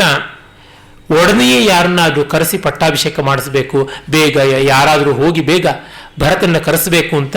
ಅದರಿಂದಾಗಿ ದೂತರನ್ನು ಕಳಿಸಿಕೊಡ್ತಾರೆ. ಅವರು ಶರವೇಗದಲ್ಲಿ ಹೋಗಿ ಭರತನಿಗೆ ಈ ವಿಷಯವನ್ನು ತಿಳಿಸ್ತಾರೆ. ಭರತನಿಗೆ ದುಸ್ವಪ್ನ ಉಂಟಾಗಿತ್ತು. ತನ್ನ ತಂದೆ ದಕ್ಷಿಣ ದಿಕ್ಕಿಗೆ ಕತ್ತೆಯ ಮೇಲೆ ಕೂತ್ಕೊಂಡು ಎಣ್ಣೆಯನ್ನು ಕುಡಿದು ಕೆಂಪು ಮಾಲೆಯನ್ನು ಹಾಕಿಕೊಂಡು ಮೈಗೆಲ್ಲ ಎಣ್ಣೆಯನ್ನು ಹಚ್ಚಿಕೊಂಡು, ಎಣ್ಣೆ ಅಂದರೆ ಎಣ್ಣೆ ಅಂತಲೇ ಅರ್ಥ, ಇನ್ಯಾವುದು ಬೇರೆ ಅರ್ಥವಲ್ಲ, ಅವನು ಹೋದ ಅನ್ನುವಂಥ ಕನಸು ಬರುತ್ತೆ. ಇದು ತುಂಬ ಬಾರಿ ಬರುತ್ತೆ. ಅಂದರೆ ಸಾವಿನ ಕಡೆಗೆ ಅವನು ಪ್ರಯಾಣ ಮಾಡ್ದ ಅನ್ನುವಂಥದ್ದು. ಬಹಳ ಕಾತರದಿಂದ ಭರತ ಓಡೋಡಿ ಬರ್ತಾನೆ. ಹಾಗೆ ಬರುವಾಗ ಅವನಿಗೆ ತುಂಬ ಹೆದರಿಕೆ, ಏನಾಯಿತು ಅನ್ನುವಂಥ ಕಾಳಜಿ ತುಂಬ ಉಂಟು. ಆ ಸಂದರ್ಭದಲ್ಲಿ ಪ್ರತಿಮಾ ನಾಟಕದ ಮಾತುಗಳು ಬಹಳ ಚೆನ್ನಾಗಿವೆ. ಪ್ರತಿಮಾ ನಾಟಕದಲ್ಲಿ 3ನೇ ಅಂಕದಲ್ಲಿ ಬಹಳ ವಿಶೇಷವಾದಂಥ ಅಂಕ, ಅದನ್ನು ಪ್ರತಿಮಾಂಕ ಅಂತ ಕೂಡ ಹೇಳ್ತಾರೆ. ರಥ ಎಷ್ಟು ವೇಗವಾಗಿ ಬಂದರೂ ಅವನಿಗೆ ವೇಗ ಅಂತ ಅನಿಸೋದಿಲ್ಲ. ಅವನು ಕಡೆಗೆ ಕೇಳ್ತಾನೆ ಸಾರಥಿಯನ್ನ, ಏನಾಗಿದೆ, ನನ್ನ ತಂದೆಗೆ ಏನಾಗಿದೆ ಹೇಳು ಅನ್ನುವಂಥ ಮಾತು ಬರುತ್ತೆ.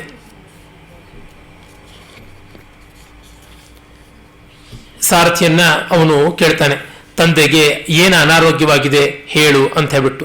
ಪಿತುಃ ಕೋಮೇ ವ್ಯಾಧಿ ಹೃದಯ ಪರಿತಾಪ ಖಲು ಮಹಾನ್ ಅಂತ ಹೇಳ್ತಾನೆ. ತಂದೆಗೆ ಏನು ವ್ಯಾಧಿ ಆಗಿರೋದು ಅಂತಂದ್ರೆ ತುಂಬಾ ಹೃದಯದ ಪರಿತಾಪ ಆಗಿದೆ ಅಂತ ಹೇಳ್ಬಿಟ್ಟು ಅವನು ಹೇಳ್ತಾನೆ. ಆಮೇಲೆ ಅವನು ಹೇಳ್ತಾನೆ, ಸರಿಯೇ ಆಯಿತು, ಅವನಿಗೆ ಇವಾಗ ಚಿಕಿತ್ಸೆ ಯಾವ ರೀತಿಯಲ್ಲಿ, ವೈದ್ಯ ಹೇಗೆ ಮಾಡ್ತಾ ಇದ್ದಾನೆ? ಕಿಮಾಹುಸ್ತಂ ವೈದ್ಯಾಹ, ವೈದ್ಯರೇನಂತಾರೆ? ನಖಲು ಭಿಷಜಸ್ತತ್ರ ನಿಪುಣಾಹ, ವೈದ್ಯರು ಏನು ಮಾಡೋಕ್ಕಾಗೋಲ್ಲ ಅಂದಿದ್ದಾರೆ. ಸತ್ತೋಗಿರೋದು ಗೊತ್ತಿಲ್ಲ. ಕಿಮಾಹಾರಂ ಭುಂಕ್ತೆ ಶಯನಮಪಿ, ಅವನೇನಾದ್ರು ಊಟ ತಿಂತಾನ, ಮಲಕ್ಕೋತಾನ? ಭೂಮೌ ನಿರಶನಃ, ಊಟ ಇಲ್ಲ, ನೆಲದ ಮೇಲೆ ಶವ. ಕಿಮ್ ಆಶಾ ಸ್ಯಾತ್, ಏನಾದ್ರು ಹೋಪ್ಸ್ ಇದೆಯಾ? ದೈವಂ, ದೇವರೇ ವಿಧಿ. ಸ್ಫುರತಿ ಹೃದಯಂ ವಾಹಯ ರಥಂ, ಎದೆ ಬಡ್ಕೋತಾ ಇದೆ, ಬೇಗ ರಥ ಓಡಿಸು ಅಂತ ಹೇಳ್ದ ಅಂತ. ಒಂದು ಶಿಖರಣಿ ಛಂದಸ್ಸಿನ ಪದ್ಯವನ್ನ 4 ಸಂಭಾಷಣೆಗಳಾಗಿ ಕವಿ ಹೊಡೆದಿದ್ದಾನೆ, ಅದ್ಭುತವಾಗಿ ಮಾಡಿದ್ದಾನೆ.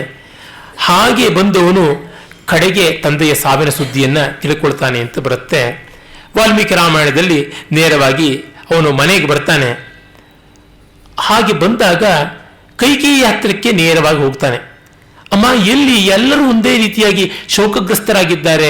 ಊರಿನಲ್ಲಿ ತುತ್ತೂರಿಯ ಧ್ವನಿ ಇಲ್ಲ, ಮಂಗಳವಾದ್ಯಗಳಿಲ್ಲ, ತೋರಣ ಇಲ್ಲ, ಸಾರಣೆ ಇಲ್ಲ, ರಂಗವಲ್ಲಿ ಇಲ್ಲ, ಏನೂ ಇಲ್ಲ. ಏನಾಗಿದೆ ಅಂತ ಹೇಳ್ಬಿಟ್ಟಿದನುವೆ. ತಂದೆಯ ಮನೆಗೂ ಹೋಗಿ ಬಂದೆ, ಯಾವುದೂ ಸರಿಯಾಗಿ ತೋರ್ತಾ ಇಲ್ಲ. ದೇವಸ್ಥಾನಗಳಲ್ಲಿ ಪೂಜೆ ಇಲ್ಲ, ದೇವತಾರ್ಚ ಪ್ರವಿದ್ಧಾಶ್ಚ ಯಜ್ಞಗೋಷ್ಠಿಸ್ತಥಾವಿಧ ಮಾಲ್ಯಾಪಣೇಶು ರಾಜ್ಯಂತೆ ನಾದ್ಯ ಪುಣ್ಯಾನಿ ವೈತಥ. ಹೂ ಹಣ್ಣು ಏನನ್ನೂ ಮಾಡ್ತಾ ಇಲ್ಲ, ಬಾಗಿಲುಗಳಿಂದ ಕಸಗುಡಿಸಿಲ್ಲ. ಸಮ್ಮಾರ್ಜನ ವಿಹೀನಾನಿ ಪರುಷಾನ್ಯುಪಲಕ್ಷಯೇ, ಕಸವನ್ನು ಯಾರು ಗುಡಿಸಿಲ್ಲ. ಅಸಹ್ಯತ ಕವಾಟಾನಿ, ಬಾಗಿಲೆಲ್ಲ ಮುಚ್ಚಾಕೊಂಡು ಬಿಟ್ಟಿದ್ದಾರೆ, ಒಂದು ಮನೆಯೂ ಸರಿಯಾಗಿ ಇಲ್ಲ. ಈ ತರ ಇದೆಯಲ್ಲ, ಏನಂತ ಹೇಳಬೇಕು ಗೊತ್ತಾಗ್ತಾ ಇಲ್ಲ. ತಂದೆ ಏನಾದ ಅಂತ. ಮತ್ತೆ ಇಲ್ಲಿಯಾದರೂ ಬಂದಿರ್ತಾ ಇದ್ದ, ನಿನ್ನ ಮನೆಯಲ್ಲಿ ಹೆಚ್ಚಾಗಿ ತಂದೆ, ಅವನು ಏನಾಗಿದ್ದಾನೆ ಅಂತ. ಅವಳು, ಅಪ್ಪ ನೀನು ಚೆನ್ನಾಗಿ ಬಂದ್ಯಾ? ಅಜ್ಜ ಚೆನ್ನಾಗಿದ್ದಾನಿಯಾ? ನಿನ್ನ ಸೋದರ ಮಾವ ಚೆನ್ನಾಗಿದ್ದಾನಿಯಾ? ಅವ್ರು ಚೆನ್ನಾಗಿದ್ಯಾರ? ಇವ್ರು ಚೆನ್ನಾಗಿದ್ದಾರೆ? ಎಷ್ಟು ರಾತ್ರಿ ತಗೊಂಡೆ ಪ್ರಯಾಣಕ್ಕೆ ಅಂತ ಪ್ರಶ್ನೆ ಮೇಲೆ ಪ್ರಶ್ನೆ ಕೇಳ್ತಾಳೆ. ಎಲ್ಲ ಸರಿಯಾಗಿದ್ದಾರೆ ಅಂತ ಒಂದೇ ಮಾತು ಹೇಳಿಬಿಟ್ಟು, ಅಪ್ಪ ಏನಾದ ಹೇಳು ಅಂದ್ರೆ, ಪಿತೃಗ್ರಹಿಷ್ಯೇ ಚರಣೋ ತಮ್ಮ ಮಾಖ್ಯಾಹಿ ಪೃಚ್ಛತಃ ಅಹೋಸ್ವಿದಂಬ ಜ್ಯೇಷ್ಠಾಯ ಕೌಸಲ್ಯಾಯ ನಿವೇಶನೆ. ಅಮ್ಮ ಹೇಳು, ಕೌಸಲ್ಯ ಮನೆಯಲ್ಲಿದ್ದಾನ ಅಥವಾ ಇನ್ನೆಲ್ಲಿದ್ದಾನೆ ಅಪ್ಪ ಹೇಳು, ಅಲ್ಲಿಗೆ ಹೋಗ್ಬಿಟ್ಟಿದ್ದನುವೆ ನಾನು ನಮಸ್ಕಾರ ಮಾಡ್ತೀನಿ ಅನ್ನುವಂಥ ಮಾತನ್ನು ಅವನು ಹೇಳ್ತಾನೆ.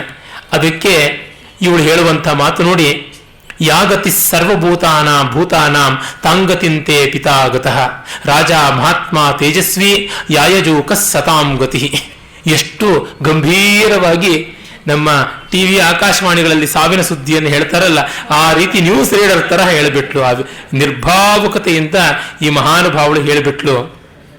ಇದು ತುಂಬಾ ದೊಡ್ಡ ವ್ಯಂಗ್ಯ. ಯಾವ ಗತಿ ಎಲ್ಲ ಜೀವರಾಶಿಗಳಿಗೂ ಆಗುತ್ತೋ ಆ ಗತಿಯೇ ಯಜ್ಞಶೀಲಿಯಾದ ನಿಮ್ಮ ತಂದೆಗೂ ಆಗಿದೆಯಪ್ಪ. ಎಲ್ಲಿಗೆ ಹೋಗಬೇಕೋ ಅಲ್ಲಿಗೆ ಅವನು ಹೋಗಿದ್ದಾನೆ, ಮಹಾತ್ಮನಾದ ತೇಜಸ್ವಿ ನಿಮ್ಮ ತಂದೆ ಅಂತ. ಅಂದರೆ ಇನ್ನ ಏನು ಸ್ವಾರಸ್ಯ ಉಂಟು.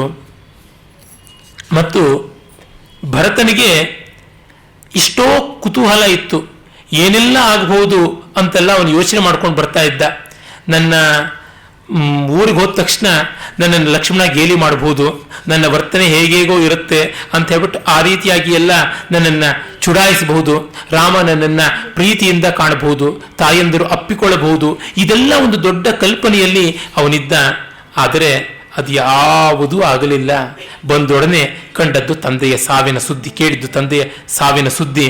ಅದನ್ನು ತಾಯಿ ಇಷ್ಟು ನಿರ್ಭೀಕವಾಗಿ ಸಂಕೋಚ ಇಲ್ಲದೆ ಹೇಳ್ತಾ ಇದ್ದಾಳೆ. ಅದನ್ನು ಕೇಳಿದ ತಕ್ಷಣ ಭರತ ದಿಗ್ಮೂಢನಾಗ್ಬಿಟ್ಟು ಶೋಕ ಮೂರ್ಛಿತನಾಗ್ಬಿಟ್ಟ. ಇದ್ಯಾತಕ್ಕೆ ಹೀಗಾಯಿತು, ತಂದೆ ಯಾವ ಕಾರಣಕ್ಕೋಸ್ಕರವಾಗಿ ಸತ್ತೋಗ್ಬಿಟ್ಟ, ಏನಾಯಿತು ಅನ್ನುವಂಥದ್ದನ್ನೆಲ್ಲ ತುಂಬ ಕೇಳ್ತಾನೆ. ಆಮೇಲೆ ರಾಮ ಇದಾನ, ಅವನನ್ನಾದ್ರೂ ನೋಡಬೇಕು, ಯಾಕೆ ಯೋಮೇ ಭ್ರಾತ ಪಿತಾ ಬಂಧುರ್ ಯಸ್ಯ ದಾಸೋಸ್ಮಿ ಧೀಮತಃ ಕೊಸ ಪಾಣಿ ಸುಖಸ್ಪರ್ಶ ತಸ್ಯ ಕ್ಲಿಷ್ಟಸ್ಯ ಕರ್ಮಣಃ ಏನ ಮಾಂ ರಜಸಾಧ್ವಸ್ತಂ ಅಭೀಕ್ಷ್ಣಂ ಪರಿಮರ್ಜತಿ ನೂನಂ ಮಾಂ ಮಹಾರಾಜ ಪ್ರಾಪ್ತಂ ಜಾನಾತಿ ಕೀರ್ತಿಮಾನ್ ಉಪಜಿಘ್ರೇದ್ಯ ಮಾಂ ಮೂರ್ಧ್ನಿ ತಾತ ಸಂಯಮ್ಯ ಸತ್ಪರಂ. ತಂದೆ ಹೊರಟೋಗ್ಬಿಟ್ಟ. ಅಣ್ಣ ನಿಜವಾಗ್ಲೂ ಪುಣ್ಯವಂತ. ಧನ್ಯ ರಾಮಾದಯ ಸರ್ವೇ ಯಷ್ಪಿತಾ ಸಂಸ್ಕೃತ ಸ್ವಯಂ. ನಮ್ಮ ಅಪ್ಪನಿಗೆ ಅಂತ್ಯಷ್ಟಿಯನ್ನು ಮಾಡಿದಂಥ ರಾಮನೇ ಪುಣ್ಯವಂತ. ನನ್ನನ್ನು ತುಂಬ ಪ್ರೀತಿಯಿಂದ ನೋಡ್ಕೊಳ್ತಾ ಇದ್ದ ಜ್ಯೇಷ್ಠ, ಧರ್ಮಜ್ಯೇಷ್ಠ ಕೂಡ ಹೌದು. ಅವನು ಎಲ್ಲಿ, ಅವನಿಗಾದ್ರೂ ನಮಸ್ಕಾರ ಮಾಡಿ ಅವನ ಹತ್ರ ಮುಂದೆ ಹೇಗೆ ನಡ್ಕೊಳ್ಬೇಕು ಹಾಗೆ ನಡ್ಕೊಳ್ತೀನಿ. ದಾಸೋಹಂ ತಸ್ಯ, ಅವನ ದಾಸನಾಗಿದ್ದೀನಿ ಅನ್ನುವಂಥ ಮಾತೆಲ್ಲ ಭರತ ಹೇಳ್ತಾನೆ. ಮತ್ತೆ ತಂದೆ ಏನಾದರೂ ಕೊನೆಯ ಮಾತು ಹೇಳಿದನ, ನಾನೇನಾದ್ರೂ ನಡೆಸುವಂಥದ್ದಿದೆಯಾ ಅಂತ ಹೇಳ್ಬಿಟ್ಟು. ಆಗ ಇವಳು ಹೇಳ್ತಾಳೆ, ನೋಡಪ್ಪ ಇನ್ನು ಡೀಟೇಲ್ ಆಗಿ ಹೇಳ್ತೀನಿ.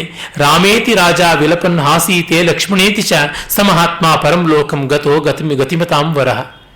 ರಾಮ ಸೀತೆ ಲಕ್ಷ್ಮಣ ಅಂತ ಗೋಳಾಡ್ತಾ ಸತ್ತೋಗ್ಬಿಟ್ಟ. ಯಾತಕ್ಕೆ ಅಂತಂದ್ರೆ ವನವಾಸಕ್ಕೆ ಹೋದಂತ ರಾಮ ಯಾವಾಗ ಬರ್ತಾನೋ ಗೊತ್ತಿಲ್ಲ ಅಂತ ಹೇಳ್ಬಿಟ್ಟು ಅವನು ಗೋಳಾಡ್ತಾ ಸತ್ತ ಅಂತ. ಸರಿ, ಆ ಕೌಸಲ್ಯಾನಂದವರ್ಧನಾದಂಥ ರಾಮ ಎಲ್ಲಿ ಹೋಗಿದ್ದಾನೆ ಅದನ್ನ ಹೇಳು, ಯಾತಕ್ಕೆ ಹೋದ ಹೇಳು ಅಂತಂದ್ರೆ, ಯಾತಕ್ಕೆ ಅಂದ್ರೆ ಕಾಡಿಗೆ ಹೋದ. ಯಾತಕ್ಕೆ ಕಾಡಿಗೆ ಹೋದ? ಕಚ್ಚಿನ್ನ ಬ್ರಾಹ್ಮಣಧನಂ ಹೃತಂ ರಾಮೇಣ ಕಸ್ಯಚಿತ್. ಯಾವುದಾದ್ರೂ ಶ್ರೋತ್ರಿಯ ಬ್ರಾಹ್ಮಣನ ದುಡ್ಡನ್ನ ಅಪಹರಣ ಮಾಡಿಬಿಟ್ನ. ಕಚ್ಚಿನ್ನಾಢ್ಯೋ ದರಿದ್ರೋ ವಾ ತೇನಾ ಪಾಪೋ ವಿಹಿಂಸಿತ.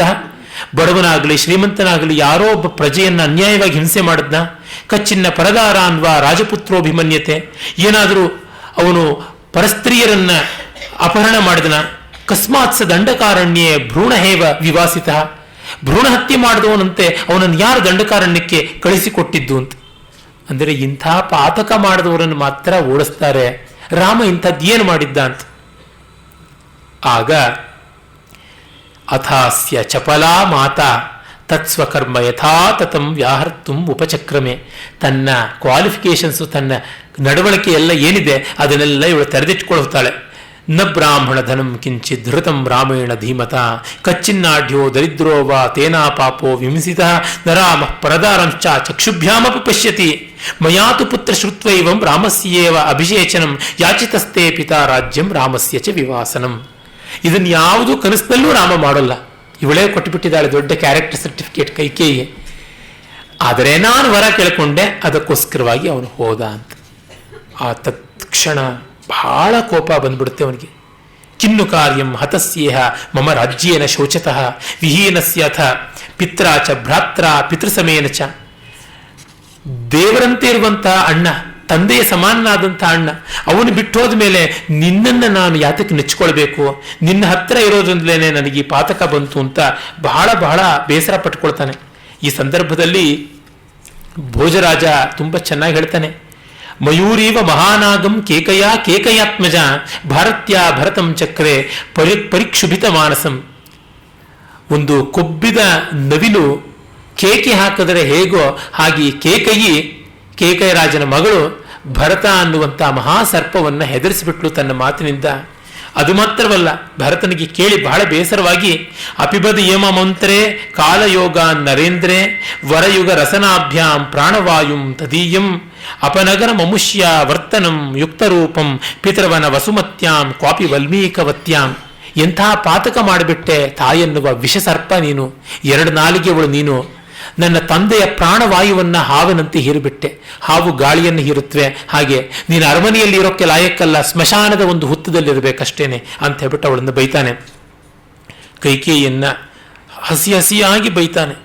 ಅವಳು ನಾರು ಮಡಿ ಕೊಟ್ಲಲ್ಲ ಅದನ್ನು ಕುರಿತು ಮತ್ತೆ ಬೈತಾನೆ. ಅವನು ನಾರು ಬಟ್ಟೆಯನ್ನು ಉಟ್ಟುಕೊಂಡು ಆ ನಮ್ಮ ಕುಲಕ್ಕೆ ಬಂದಂಥ ಹತಭಾಗಿನಿಯಾದ ಆ ಹೆಣ್ಣು ಮಗಳು ಭಾಗ್ಯಲಕ್ಷ್ಮಿಯಂತೆ ಬಂದಿರಬೇಕಾದಂಥ ಸೀತೆಯನ್ನ ನಾರುಬಟ್ಟೆ ಉಡಿಸಿ ಕಳಿಸುವಾಗ ನಿನ್ನ ಕೈಗಳು ಸೇದು ಹೋಗ್ಲಿಲ್ವಾ, ನಿನ್ನ ಕಣ್ಣು ಸಿಡಿದು ಹೋಗ್ಲಿಲ್ವಾ, ಎಂಥದ್ದಿದನ್ನು ಮಾಡಿದ್ದು ಅಂತ. ಮತ್ತೆ ಕೈಕೇಯಿ ಹೇಳ್ತಾಳೆ, ಇಲ್ಲಪ್ಪ ನಿನ್ನ ತಂದೆಯ ಮಾತಿದು, ನೀನು ರಾಜ್ಯ ಆಳಬೇಕು ಅಂತ. ಖಂಡಿತವಾಗಿ ಇಲ್ಲ, ನೀನು ಹಾಳಾಗಿ ಹೋಗ್ಬಿಡು. ನಾನು ಮಾಡಿದ ಉಪಕಾರ ನಿನಗೇನು, ರಾಮ ಮಾಡಿದ ಅಪಕಾರ ಏನು? ಭ್ರೂಣ ಹತ್ಯಾಮಸಿ ಪ್ರಾಪ್ತ ಕುಲಸ್ಯಾಸ್ಯ ವಿನಾಶನಾಥ್ ಕೈಕೇಯಿ ನರಕಂಗಚ್ಛ ಮಾಚ ಭರ್ತು ಸಲೋಕತಾಂ. ನಿನ್ನ ಗಂಡ ಹೋದ ಜಾಗಕ್ಕೆ ನೀನು ಹೋಗ್ಬೇಡ, ನಿನಗೆ ಸ್ಪೆಷಲ್ ನರಕವೇ ಮಾಡಿದ್ದಾರೆ, ಅಲ್ಲಿಗೆ ಹೋಗಿ ಬೀಳು ಅಂತೆಲ್ಲ ಹೇಳ್ತಾನೆ. ತುಂಬ ತುಂಬ ಬೈತಾನೆ.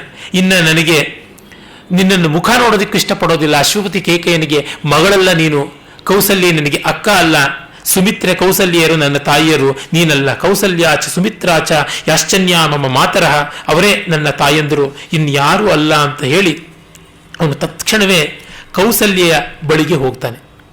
ಕೌಸಲ್ಯೆ ಅಳತಾ ಮಲಗಿರ್ತಾಳೆ. ಆಗ ಅವಳು ಕೌಸಲ್ಯೆ ತುಂಬ ಕಠೋರವಾಗಿ ಈತನನ್ನು ಬೈತಾಳೆ. ಈ ಸಂದರ್ಭ ಕೂಡ ತುಂಬ ಮಾರ್ಮಿಕವಾದಂಥದ್ದು. ಭಾಸ ಹೇಳ್ತಾನೆ, ಅವಳನ್ನ ಕಂಡು ಇವರಿಬ್ಬರ ನಡುವೆ ಬರ್ತಾಳೆ ಕೈಕೇಯಿ. ಕೌಸಲ್ಯೆ ಮತ್ತು ಸುಮಿತ್ರೆಯರ ಮಧ್ಯದಲ್ಲಿ ಕೈಕೇಯಿ ಕಾಣಿಸ್ಕೊಳ್ತಾಳೆ.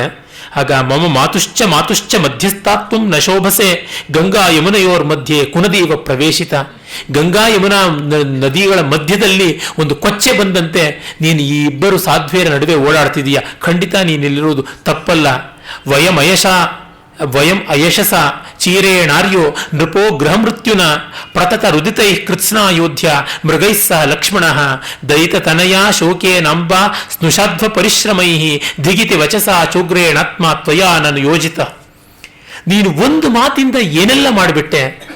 ನನಗೆ ಅಪಕೀರ್ತಿ ಬಂತು, ಅಣ್ಣನಿಗೆ ನಾರು ಬಟ್ಟೆ ಬಂತು, ಅಪ್ಪನಿಗೆ ಮನೆಯಲ್ಲೇ ಮಕ್ಕಳಿದ್ರೂ ಇಲ್ಲದಂತೆ ಸಾವು ಬಂತು, ಅಯೋಧ್ಯೆಗೆಲ್ಲ ನಿರಂತರ ಶೋಕ ಒದಗಿತು, ಲಕ್ಷ್ಮಣ ಕಾಡಿನಲ್ಲಿ ಜಿಂಕೆಗಳ ಜೊತೆ ಓಡಾಡುವಂತೆ ಆಯಿತು.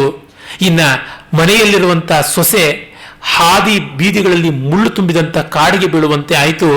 ಇನ್ನು ತಾಯಂದರೆಲ್ಲ ಆಜನ್ಮವೂ ವೈಧವ್ಯದ ದುಃಖ ಪಡುವಂತೆ ಆಯಿತು. ನಿನ್ನ ಒಂದು ವರ ಏನೆಲ್ಲ ನಾಶನ ಮಾಡಿಬಿಡ್ತು ಅಷ್ಟು ಅಂತ ಹೇಳ್ಬಿಟ್ಟು ಬೈತಾನೆ.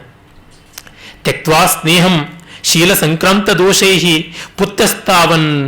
ಪುತ್ರಸ್ತಾವನ್ ನನ್ವ ಪುತ್ರ ಕ್ರಿಯಂತೆ ಲೋಕೇ ಪೂರ್ವಂ ಸ್ಥಾಪಯಾಂ ಯೇಷ ಧರ್ಮಂ ಭರ್ತೃದ್ರೋಹ ದಸ್ತು ಮಾತಾಪ್ಯ ಮಾತ. ನಾನು ಯಾರೂ ಮಾಡದೇ ಇರುವಂತಹದ್ದನ್ನು ಮಾಡ್ತಾ ಇದ್ದೀನಿ, ತಾಯನ್ನೇ ತಾಯಲ್ಲ ಅಂತ ಬಿಡ್ತಾ ಇದ್ದೀನಿ. ಇದು ನಾನು ಮಾಡುವಂತಹ ದೊಡ್ಡ ಶಪಥ ಅಂತಂತಾನೆ.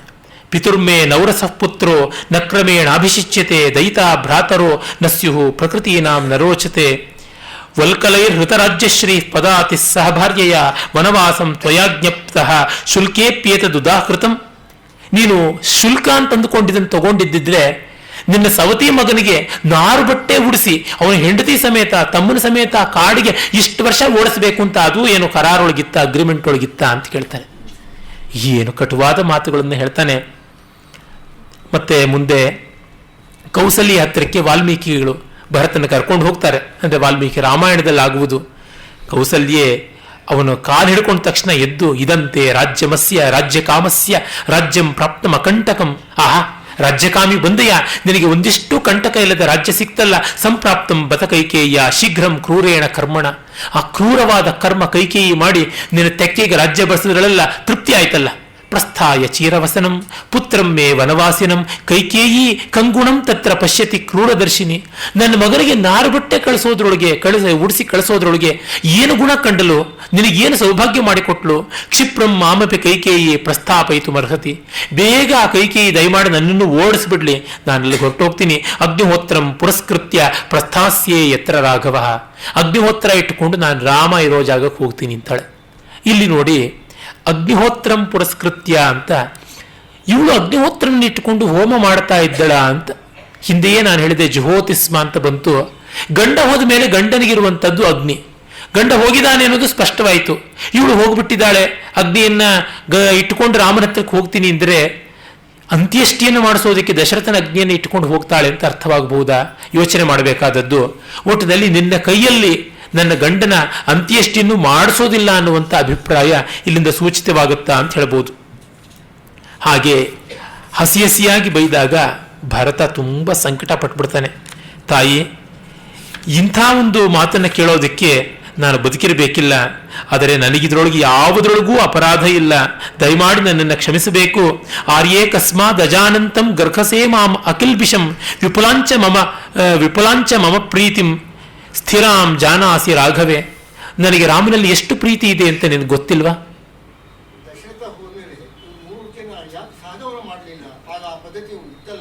ಇಲ್ಲ. ಹಾ, ಸಹಗಮನದ ಪದ್ಧತಿ ಇರಲಿಲ್ಲ ಅಂತ ಅನ್ಸುತ್ತೆ.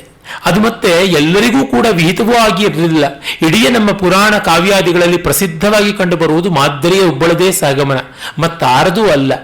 ಋಗ್ವೇದದಲ್ಲಿಯೇ ಹಿಂದೆ ನಾನು ಸಂಸ್ಕಾರಗಳ ಬಗ್ಗೆ ಮಾತನಾಡುವಾಗ ಇಲ್ಲಿ ಹೇಳಿದ್ದೆ, ಸಹಗಮನ ಇತ್ತೇ ಇಲ್ಲವೇ ಅಂತ. ಚರ್ಮ ಸೂಕ್ತಗಳಲ್ಲಿ, ಅಂದರೆ ಮೃತ್ಯು ಸೂಕ್ತ ಅಂತ ಯಾವುದು ದಶಮ ಮಂಡಲದಲ್ಲಿ ಬರುತ್ತೆ, ಅಲ್ಲಿ ಪತ್ನಿಯಾದವಳು ಪತಿಯ ಚಿತೆಯ ಮೇಲೆ ಮಲಗಿ ಎದ್ದು ಬರ್ತಾಳೆ, ಆಮೇಲೆ ಪತಿಯ ಚಿತೆಗೆ ಅಗ್ನಿಯನ್ನು ಸ್ಪರ್ಶ ಮಾಡುವಂಥದ್ದು. ಅವಳು ಬಯಸಿದರೆ ಬೇರೊಬ್ಬನನ್ನು ಮದುವೆ ಆಗಬಹುದು, ಇಲ್ಲವಾದರೆ ಅವಳು ಅವಿವಾಹಿತೆಯಾಗಿ ವೈಧವ್ಯವನ್ನು ಹಾಗೆ ಉಳಿಸಿಕೊಳ್ಳಬಹುದು ಅಂತ ಈ ರೀತಿಯಾದದ್ದಿತ್ತು. ಹಾಗಾಗಿ ಸಹಗಮನ ಅನಿವಾರ್ಯವಾಗಿರಲಿಲ್ಲ, ಅಪೇಕ್ಷಣೀಯವೂ ಆಗಿರಲಿಲ್ಲ, ಮತ್ತು ಅದನ್ನು ಅಡ್ವೊಕೇಟ್ ಮಾಡ್ತಲೂ ಇರಲಿಲ್ಲ. ಈ ರಾಮಾಯಣಗಳ ಪೈಕಿ ಕುವೆಂಪು ರಾಮಾಯಣವೇ ಮ್ಯಾಕ್ಸಿಮಮ್ ಸಹಗಮನಗಳನ್ನು ಮಾಡಿಸಿರೋದು. ಅವರಿಗೆ ತಾರೆಯನ್ನೂ ಕೊಲ್ಲಿಸ್ಬಿಡಬೇಕು, ಮಂಡೋದೆಯನ್ನೂ ಕೊಲ್ಲಿಸ್ಬಿಡಬೇಕು, ಎಲ್ಲರನ್ನೂ ಬೆಂಕಿಗೆ ಹಾಕಿ ಕೈ ತೊಳ್ಕೊಂಡು ಬಿಡೋಣ ಅನ್ನುವಂತೆ ಆಗಿದೆ. ಅಂದರೆ ನೋಡಿ, ಅತ್ಯಾಧುನಿಕ ಮನಸ್ಸಿನವರು ಸ್ತ್ರೀ ಸ್ವಾತಂತ್ರ್ಯ, ಸ್ತ್ರೀ ಯೋಗ್ಯತೆ ಮೊದಲಾದವರಾದರೂ ಅದು ಯಾಕೋ ಅವರಿಗೂ ಕೂಡ ಕೆಲವು ವಿಷಯಗಳಲ್ಲಿ ಅವರ ಒಂದು ಸಂಸ್ಕಾರಗಳು ಕಾಡಿವೆ ಅಂತ ಅನ್ಸುತ್ತೆ. ಅಂದರೆ man is product of his time and mind ಅನ್ನುವುದು ಅನಿವಾರ್ಯವಾಗಿ ಬರುವಂಥ ಸತ್ಯ. ಆದರೆ ತುಳಸಿದಾಸರಾಗಲಿ ವಾಲ್ಮೀಕಿ ಆಗಲಿ ಯಾರೂ ಈ ಥರ ಮಾಡಿಲ್ಲ. ಮತ್ತು ನಮ್ಮ ಸಿನಿಮಾ ನಾಟಕಗಳಲ್ಲೆಲ್ಲ ಈ ಮೂವರನ್ನ ವೈಧವ್ಯದ ವಸ್ತ್ರಗಳಲ್ಲಿಯೇ ತೋರಿಸುವುದುಂಟು. ಅದೂ ಏನೂ ಇಲ್ಲ. ಕಾರಣ, ರಾಮ ಲಕ್ಷ್ಮಣ ಅವರು ಯಾರೂ ಕೂಡ ಆ ರೀತಿ ತಾಯಿಯನ್ನ ಕಂಡಂತೆ ವರ್ಣನೆಯೂ ಬರುವುದಿಲ್ಲ. ಮತ್ತು ನಮ್ಮ ಪ್ರಾಚೀನ ಧರ್ಮಶಾಸ್ತ್ರ ಗ್ರಂಥಾದಿಗಳಲ್ಲಿ ವೈಧವ್ಯದ ವಿಶೇಷ ವೇಷ ಅದ್ಯಾವ ಯೂನಿಫಾರ್ಮ್ ಕೂಡ ಇಲ್ಲ. ಎಲ್ಲ ಇರುವಂತೆ ಮಾಮೂಲಿಯಾಗಿ ಇದ್ದದ್ದಷ್ಟೇನೆ. ನಮಗೆ ಭೋಗ ಬೇಡ ಅಂದರೆ ಬಿಡಬಹುದು, ಇರುವಷ್ಟು ಇಟ್ಕೊಳ್ಬಹುದು ಅಂದರೆ ಇಟ್ಕೊಳ್ಬಹುದು. ಚಂದನವನ್ನ ಹೂವನ್ನ ಚೆನ್ನಾಗಿ ಬಳಸ್ತಾ ಇದ್ಲು ಕುಂತಿ ಅಂತ ದ್ರೌಪದಿ ಹೇಳ್ತಾಳೆ. ದ್ರೌಪದಿ ಬರೋದ್ರೊಳಗಾಗಿ ಕುಂತಿಗೆ ವೈಧವ್ಯ ಎಂದೋ ಬಂದಿತ್ತಲ್ವ. ಅವಳು ಹೇಳ್ತಾಳೆ, ನನ್ನ ಅತ್ತೆಗಲ್ದೆ ನಾನು ಯಾರಿಗೂ ಚಂದನ ತೆಗೆದಿದ್ದಿಲ್ಲ, ಒಳ್ಳೆ ಹೂವನ್ನು ಒಳ್ಳೆ ವಸ್ತ್ರವನ್ನು ಕೊಟ್ಟರೆ ಮೊದಲು ಅತ್ತೆಗೆ ನಾನು ಕೊಡ್ತೀನಿ, ಆಮೇಲೆ ನಾನು ಪಡ್ಕೋತೀನಿ ಅಂತ. ಹೀಗೆ ಹೇಳುವಲ್ಲಿ ಅದು ಬೇರೆಯೇ ಆಗಿತ್ತು ಅಂತ ಗೊತ್ತಾಗುತ್ತೆ. ಭರತ ಅನೇಕ ವಿಧವಾದ ಶಪಥಗಳನ್ನು ಮಾಡ್ತಾನೆ. ನನಗೆ ಎಂತೆಂಥ ಪಾತಕ ಮಾಡಿದವನ ಗತಿ ಆಗುತ್ತೆ, ನಾನು ಈ ಕುತಂತ್ರದಲ್ಲಿ, ಈ ಕೂಟ ಕಾರಾಸ್ಥಾನದಲ್ಲಿ ತುತ್ತಾಗಿದ್ದಲ್ಲಿ ಅಂತ ಹೇಳ್ಬಿಟ್ಟು ಅವನು ಹೇಳ್ತಾನೆ. ಬಲಿಷಡ್ಭಾಗ ಮುದ್ರತ್ಯ ನೃಪಸ್ಯ ಅರಕ್ಷತ ಪ್ರಜಾ ಅಧರ್ಮೋ ಎಸ್ತು ಸೋಸ್ಯಾಸ್ತು ಯಸ್ಯಾರ್ಯೋನು ಮತೇ ಗತಃ. ರಾಜನಿಗೆ ಕಂದಾಯವನ್ನು 6ನೇ 1 ಭಾಗ ಕೊಡಬೇಕು ಅಂತ ಇದೆ ಪ್ರಜೆಗಳು, ಷಡ್ಭಾಗ ಬಲಿ ಅಂತ. ಆ ಕಂದಾಯವನ್ನು ರಾಜ ತಗೊಂಡ್ರೂ ಪ್ರಜೆಗಳನ್ನು ಕಾಪಾಡದೇ ಇದ್ದರೆ ಆ ರಾಜನಿಗೆ ಎಂಥ ನರಕವೋ ಅಂಥ ಸ್ಥಿತಿ ನನಗೆ ಬರಲಿ. ಯಾವ ಒಂದು ಗೋವಾಟಿಕೆಗಳಲ್ಲಿ, ಅಂದರೆ ಗೋಷ್ಠಗಳಲ್ಲಿ, ಹಸುವಿನ ಕೊಟ್ಟಿಗೆಗಳಲ್ಲಿ ಮಲಮೂತ್ರ ವಿಸರ್ಜನೆ ಮಾಡಿದಂಥ ಪಾತಕ ತನಗೆ ಬರಲಿ. ಅವಿಕ್ರಯವಾದದ್ದು, ಮಾರಬಾರದ ವಸ್ತುಗಳು ಅಂತ ಕೆಲವಿವೆ, ಅಂಥವನ್ನು ಮಾರುವಂತಹ ಪಾತಕ ಮಾಡಿದರೆ ಯಾವ ಒಂದು ಕೆಟ್ಟ ಗತಿ ಬರುತ್ತೋ ಆ ಗತಿ ನನಗೆ ಬರಲಿ ಅಂತ ಅನೇಕ ಬೈಗಳನ್ನು ತನ್ನ ಬಗ್ಗೆ ಹಾಕ್ಕೊಂಡು ಇಷ್ಟೆಲ್ಲ ಪಾತಕ ನನಗೆ ಉಂಟಾಗಲಿ, ನಾನು ಈ ಒಂದು ಕೆಲಸದಲ್ಲಿ ಶಾಮೀಲಾಗಿದ್ದರೆ ನನಗಾಗಲಿ ಅಂತ ಹೇಳ್ತಾನೆ. ಆಗ ಪಾಪ ಕೌಸಲ್ಯಗೆ ಬಹಳ ದುಃಖ ಆಗ್ಬಿಡುತ್ತೆ. ಅಪ್ಪ, ನಿನ್ನನ್ನು ಕಂಡು ನಾನು ಹೀಗೆ ಎಲ್ಲ ಹೇಳಿಬಿಟ್ನಲ್ಲ, ಏತಾತು ಶಪತೈ ಕಷ್ಟೈ ಶಪಮಾನ ಮನುಚೇತಸಂ ಭರತಂ ಶೋಕಸಂತಪ್ತಂ ಕೌಸಲ್ಯ ವಾಕ್ಯಮಬ್ರವೀತ್ ಮಮ ದುಃಖಮಿದಂ ಪುತ್ರ ಭೂಯ ಸಮುಪಜಾಯತೆ ಶಪತೈ ಶಪಮಾನೋ ಹಿ ಪ್ರಾಣಾನುಪರುಣಸ್ಸಿಮೆ. ಅಯ್ಯೋ ಮಗು, ಇಷ್ಟೆಲ್ಲ ಶಪಥ ಮಾಡಿ ನನಗಿನ್ನೂ ಸಂಕಟ ಕೊಡ್ತಿದ್ಯಲ್ಲ. ಛೇ ದಿಷ್ಟ್ಯ ನ ಚಲಿತೋ ಧರ್ಮಾತ್ ಆತ್ಮಾತೆ ಸಹಲಕ್ಷಣ. ನಮ್ಮ ಪುಣ್ಯದಿಂದ ನೀನು ಧರ್ಮದಲ್ಲಿ ನೆಲೆ ನಿಂತಿದ್ದೀಯೇ, ಅಧಾರ್ಮಿಕನಾಗಿಲ್ಲ. ವತ್ಸ ಸತ್ಯ ಪ್ರತಿಜ್ಞೋ ಹಿ ಸತಾಂ ಲೋಕಾನ ವಾಪ್ಸಿಸಿ. ನೀನು ಸತ್ಯ ಪ್ರತಿಜ್ಞೆ ಮಾಡಿದ್ದೀಯಾ, ನಿನಗೆ ಒಳ್ಳೆಯ ಲೋಕವೇ ಸಿಗುತ್ತೆ.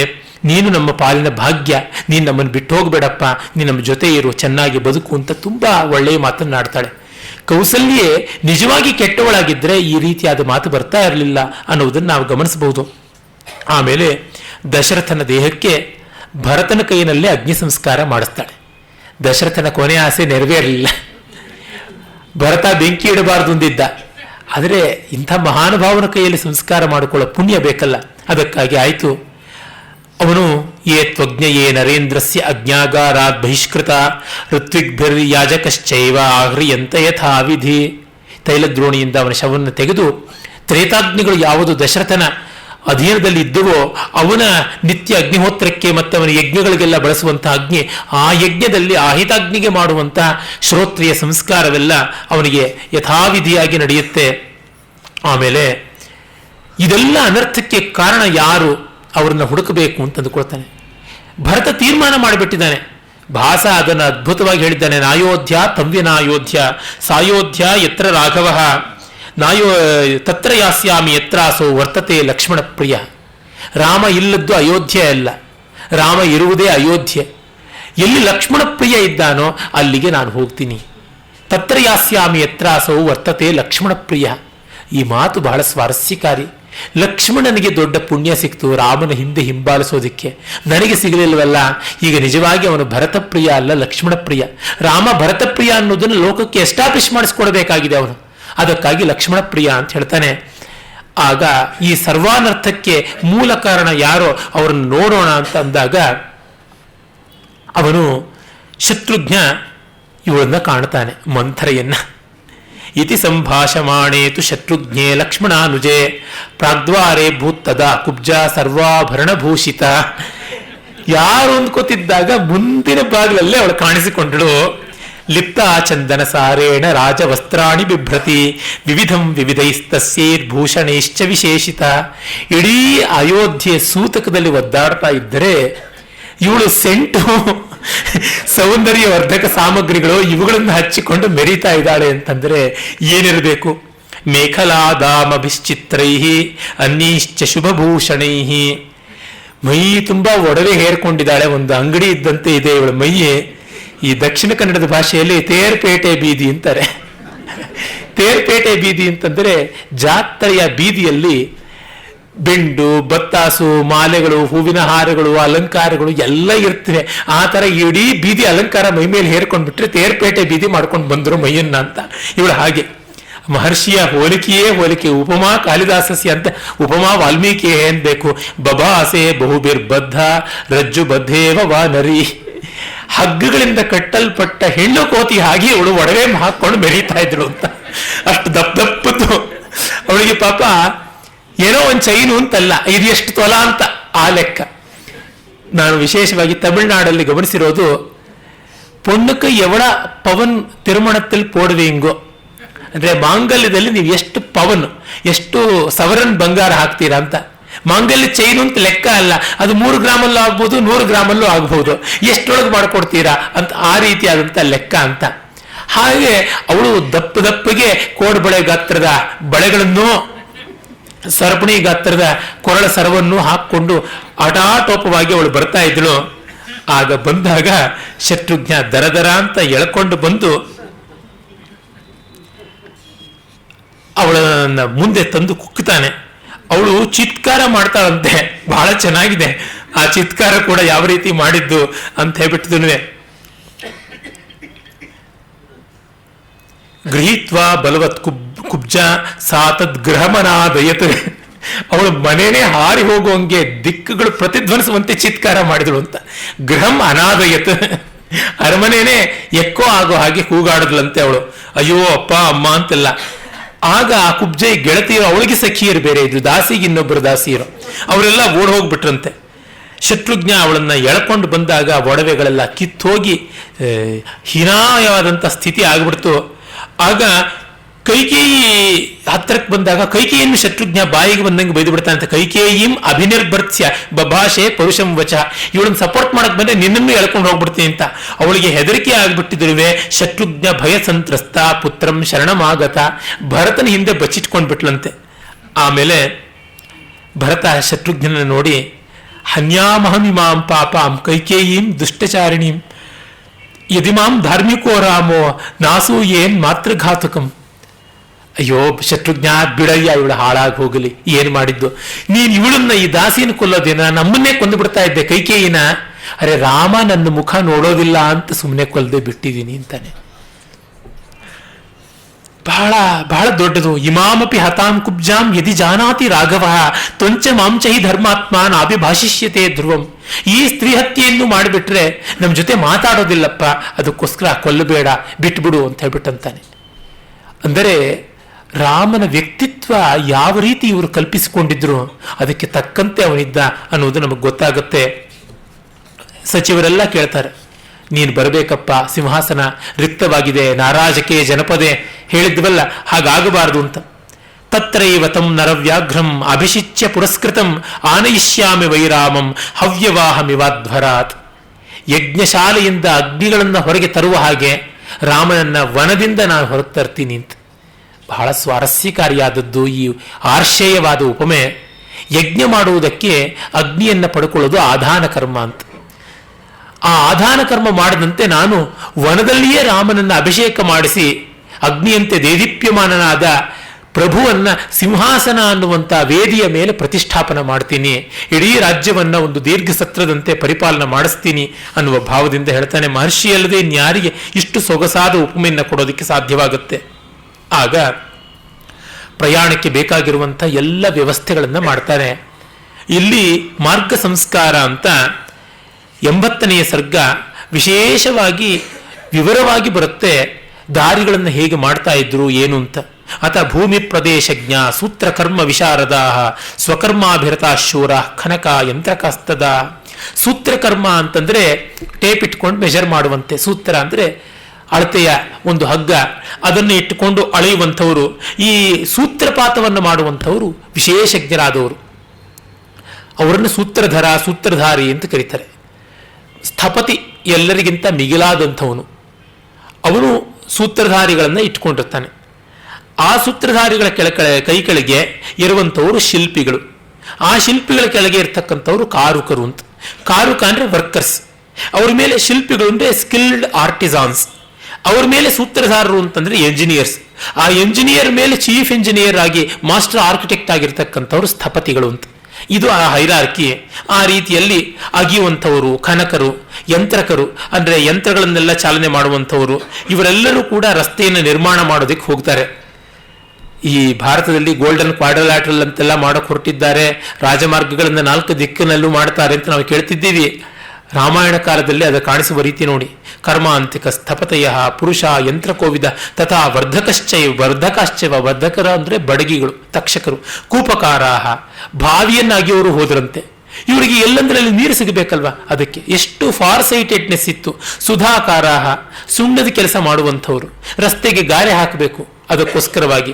ವಂಶಕರ್ಮ ಕೃತಸ್ಥತ, ಎಲ್ಲಿಯಾದರೂ ಸಣ್ಣ ತೊರೆ ಝರಿ ಬಂದರೆ ಬ್ರಿಡ್ಜ್ ಕಟ್ಟೋದಕ್ಕೆ ಬಿದಿರು ಎಲ್ಲ ಇಡೋದಕ್ಕೋಸ್ಕರ ಬಿದಿರಿನ ಹೆಣಿಗೆ ಮಾಡುವಂಥ ಮೇದರು, ಅದನ್ನು ಕತ್ತರಿಸಿ ಡ್ಯಾಮ್ಸ್ ಅನ್ನು ಕಟ್ಟುವಂಥವ್ರು, ಸೇತುವೆ ಕಟ್ಟುವಂಥವ್ರು, ಅವರೆಲ್ಲರೂ ಹೋದರು.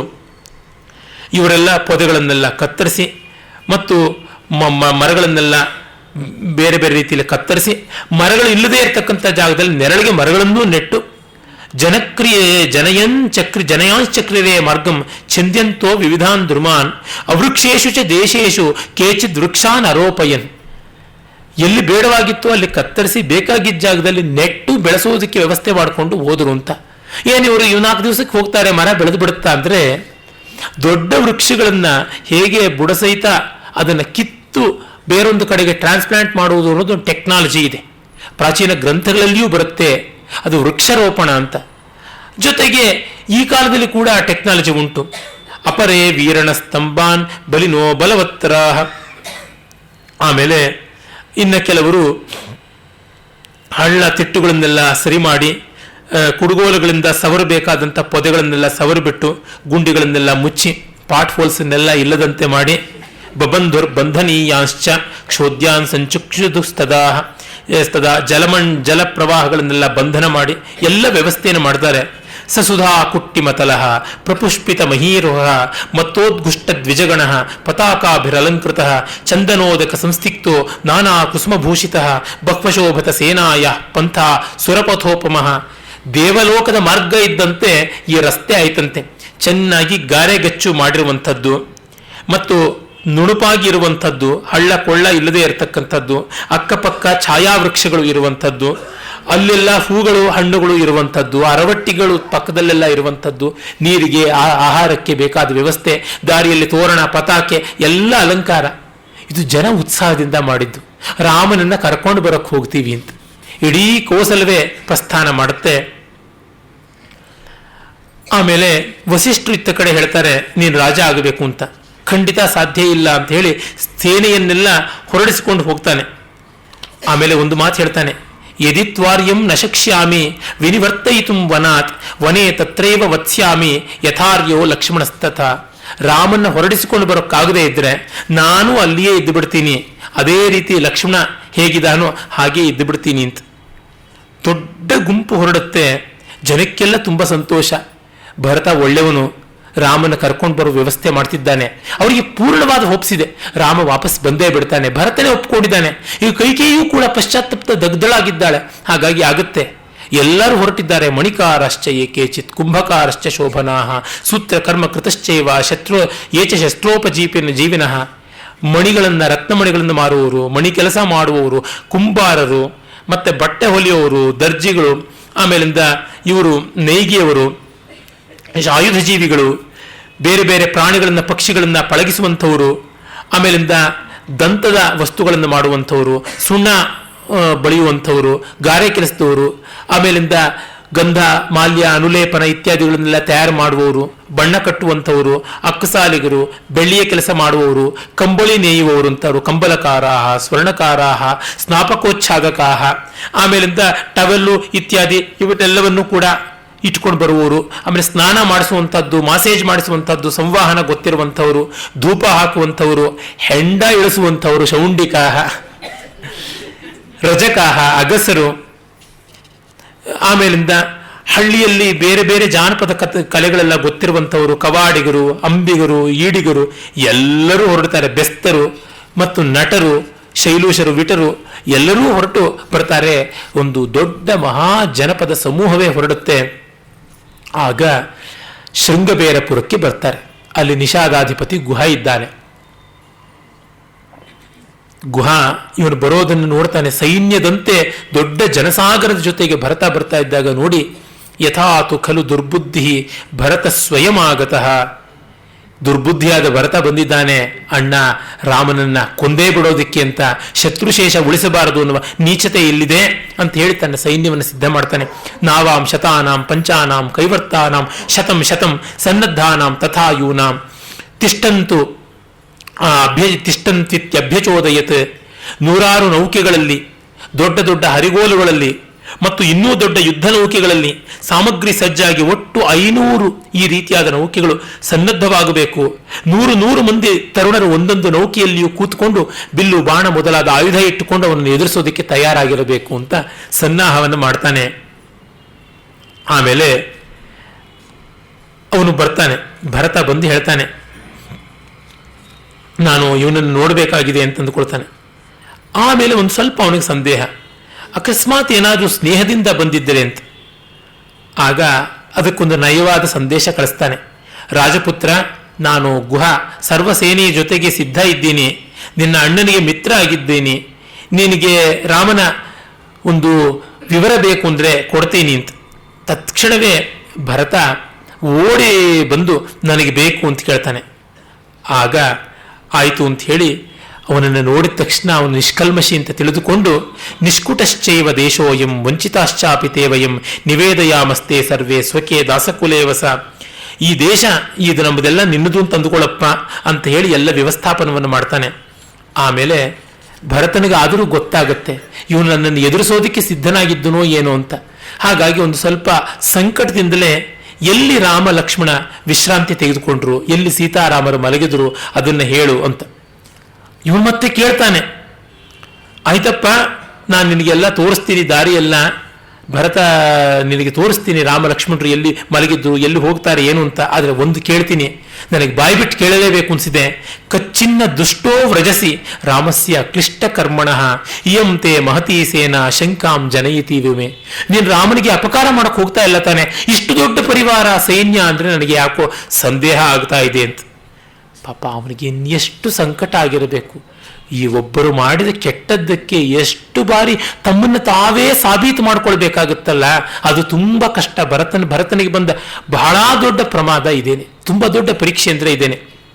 ಆಮೇಲೆ ಅವನು ಹೇಳ್ತಾನೆ, ಧ್ಯಾನ ನಿರ್ಧರ ಶೈಲೇನ ವಿನಿಶ್ವಸಿತ ಧಾತುನ ದೈನ್ಯ ಪಾದಪ ಸಂಘೇನ ಶೋಕಾಯಾಸಾಧಿ ಶೃಂಗಿಣ ಪ್ರಮೋಹಾನಂತ ಸತ್ವೇನ ಸಂತಾಪೌಷಧಿ ವೇಣುನ ಆಕ್ರಾಂತೋ ದುಃಖ ಶೈಲೇನ ಮಹತಃ ಕೈಕೇಯಿ ಸುತ. ಕೈಕೇಯಿ ಸುತನಿಗೆ ದುಃಖ ಒಂದು ಬೆಟ್ಟದಂತೆ ಆಗ್ಬಿಡ್ತಂತೆ.